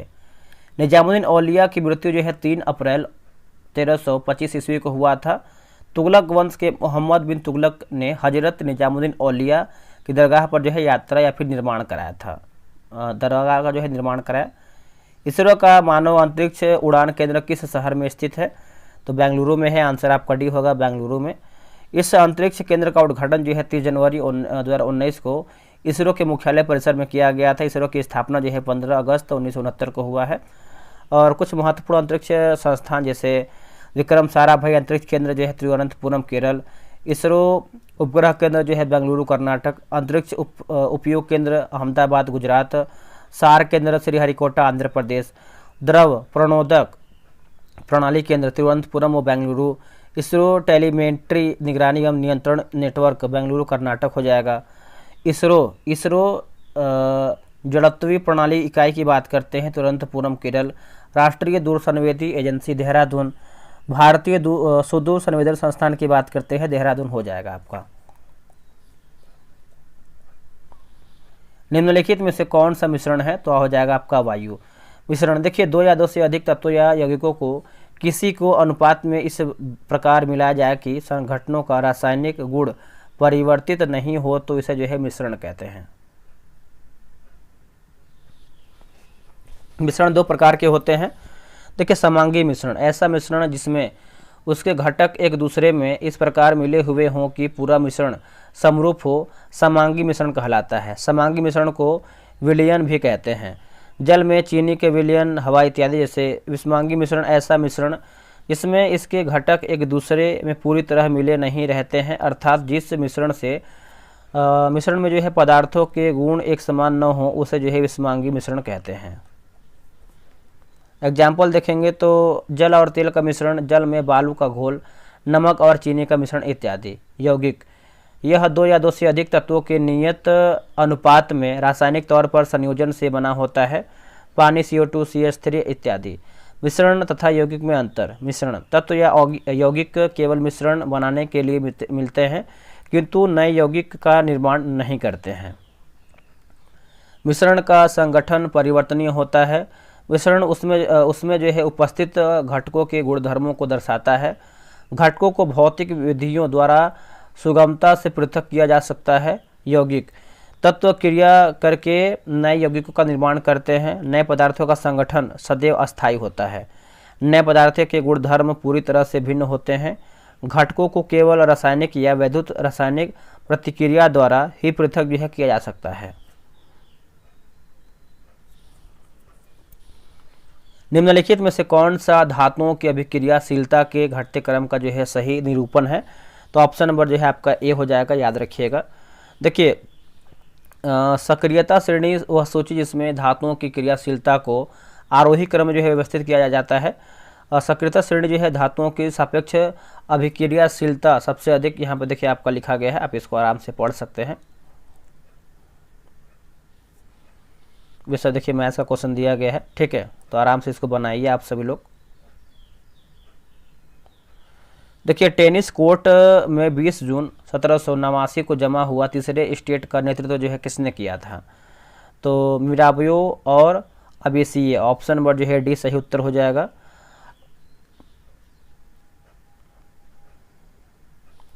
हेनरी कॉर्ट के किस आविष्कार से शुद्ध और अच्छा लोहा बनाना जो है संभव हुआ है? तो हो जाएगा आपका पुडलिंग प्रक्रिया हो जाएगा, option number C. Henry Cort ने 1784 में कच्चे लोहे का गढ़ा लोहे में बदलने के लिए, है ना, गढ़ा लोहे के बदलने के लिए पुडलिंग प्रक्रिया का जो है आविष्कार किया है। पुडलिंग प्रक्रिया बड़े पैमाने पर गुणवत्ता युक्त लोहे का जो है उत्पादन करने की पहली विधि थी। इस प्रक्रिया में ऑक्सीकरण पदार्थों की उपस्थिति में कोयले से चलने वाली भट्ठी में पिघले हुए कच्चे लोहे को हिलाया जाता है। परिचालित हवा ने लोहे से कार्बन हटा दिया। इसके परिणाम स्वरूप गढ़ा लोहा जो है तैयार हुआ, ठीक है। रविन्द्रनाथ टैगोर ने विभाजन के दिन 16 अक्टूबर 1905 को किस दिवस के रूप में जो है मनाने का आह्वान किया है? आंसर देखेंगे तो आपको हो जाएगा 16, जिससे ऑप्शन नंबर सी हो जाएगा, 16 अक्टूबर 1905 को। बंगाल विभाजन की घोषणा जो है 20 जुलाई 1905 को किया गया था। 16 अक्टूबर 1905 को लागू हुआ है। इस विभाजन का पहला सामूहिक विरोध जो है प्रदर्शन का आयोजन 7 अगस्त 1905 को कलकत्ता के टाउन हॉल में किया गया। इस दिन को शोक दिवस एवं उपवास दिवस भी जो है घोषित किया गया, ठीक है। किस वर्ष में बिहार को राज्य का दर्जा मिला और पटना राजधानी बनी? तो ऑप्शन नंबर सी 1936 में। श्री सच्चिदानंद और महेश नारायण द्वारा पृथक बिहार के समर्थन में 1894 में पटना में बिहार टाइम्स या बिहारी समाचार पत्र निकालना जो है प्रारंभ किया गया। दिल्ली दरबार में 12 दिसंबर 1911 को आयोजित शाही दरबार में बिहार और उड़ीसा के क्षेत्रों को मिलाकर बंगाल से पृथक कर एक नए प्रांत के गठन की अनुमति ब्रिटिश सरकार द्वारा जो है किया गया, सम्राट द्वारा किया गया। इस घोषणा के अनुसार जो है 22 मार्च 1912 को नए प्रांत बिहार का गठन हुआ, जिसमें उड़ीसा भी शामिल था। वर्ष 1936 में उड़ीसा को पृथक कर शेष क्षेत्र को जो है मिलाकर बिहार जो है राज्य गठन हुआ। 1 अप्रैल 1936 को सर जेम्स शिफ्टन को बिहार का जो है पहला राज्यपाल जो है नियुक्त किया गया। जल के अणु में बंध की प्रकृति, तो ऑप्शन नंबर सी होगा हाइड्रोजन बंध जो है सही हो जाएगा, हाइड्रोजन अबंध। दोस्तों थोड़ा सा आप जो है इसका हम लास्ट में आंसर देखेंगे क्योंकि थोड़ा सा समय बहुत ज़्यादा लग जा रहा है, ठीक है। तो आप कमेंट करके बताइएगा कि इसको हम पूरा डिस्कशन करें या फिर आखिरी में कुछ क्वेश्चन जो है आंसर ही बता के निकल जाए। आपका कमेंट रहेगा तो उसी के अनुसार हम आगे प्रयास करेंगे। देखिए C6H14 के लिए संरचनात्मक समयों के संख्या जो है क्या होगा? तो ऑप्शन नंबर देखेंगे तो 5 हो जाएगा, यानी डी जो है सही होगा। आप कमेंट करेंगे तो पूरा प्रयास करेंगे क्योंकि 2-2.5 घंटे का वीडियो बनेगा तो बहुत अधिक मेहनत लग जा रहा है। अल्फा कण है, देखिए अल्फा कण दोस्तों देखेंगे तो इसका उत्तर हो जाएगा ऑप्शन नंबर डी होगा, द्विआवेशित हीलियम आयन हो जाएगा, ऑप्शन नंबर डी हो जाएगा। अब अगला है कि वह फील्ड की तालिका टेबल में रिकॉर्ड्स को विशिष्ट रूप से पहचानती है, उसे कहते हैं क्या? प्राइमरी की कहते हैं, ऑप्शन नंबर ए होगा प्राइमरी की। कंप्यूटर में इनपुट प्रोसेसिंग व आउटपुट डिवाइसों को जोड़ने का कार्य कौन करता है? तो इसका आंसर देखेंगे तो ऑप्शन नंबर डी हो जाएगा दोस्तों, आउटपुट डिवाइसों को जोड़ने के लिए देखेंगे तो आपको मदरबोर्ड काम करता है, आंसर डी होगा मदरबोर्ड। निम्नलिखित में से कौन सा एक भारत में वनों का प्रशासनिक वर्ग नहीं है, तो ऑप्शन डी होगा अवर्गीकृत वन आपका नहीं है, ठीक है। भारतीय नौसेना एवं भारतीय वायुसेना में अप्रैल 2024 में शामिल मिसाइल का नाम क्या है, तो ये आपका है रैमपेज हो जाएगा, ऑप्शन नंबर सी होगा रैमपेज। अगला है कि the conspiracy to oust me from the presidency नामक पुस्तक के लेखक कौन है, तो ये है आपका Gotabaya Rajapaksa, option number D हो जाएगा। अगला है कि भारत के सर्वोच्च नागरिक सम्मान से पूर्व 2024 में किसे जो है सम्मानित किया गया है, तो Shashi Tharoor, option number A होगा शशि थरूर, याद रखिएगा। अगला है निम्नलिखित में से कौन सी मिसाइल एंटी टैंक मिसाइल है, तो ये आपका है नाग हो जाएगा, क्या होगा दोस्तों नाग। तो हमारा देखिए वीडियो यहीं पर समाप्त होता है, आप यहाँ पे देख सकते हैं 26 नंबर पेज में मैंने पूरा समाप्त कर दिया है।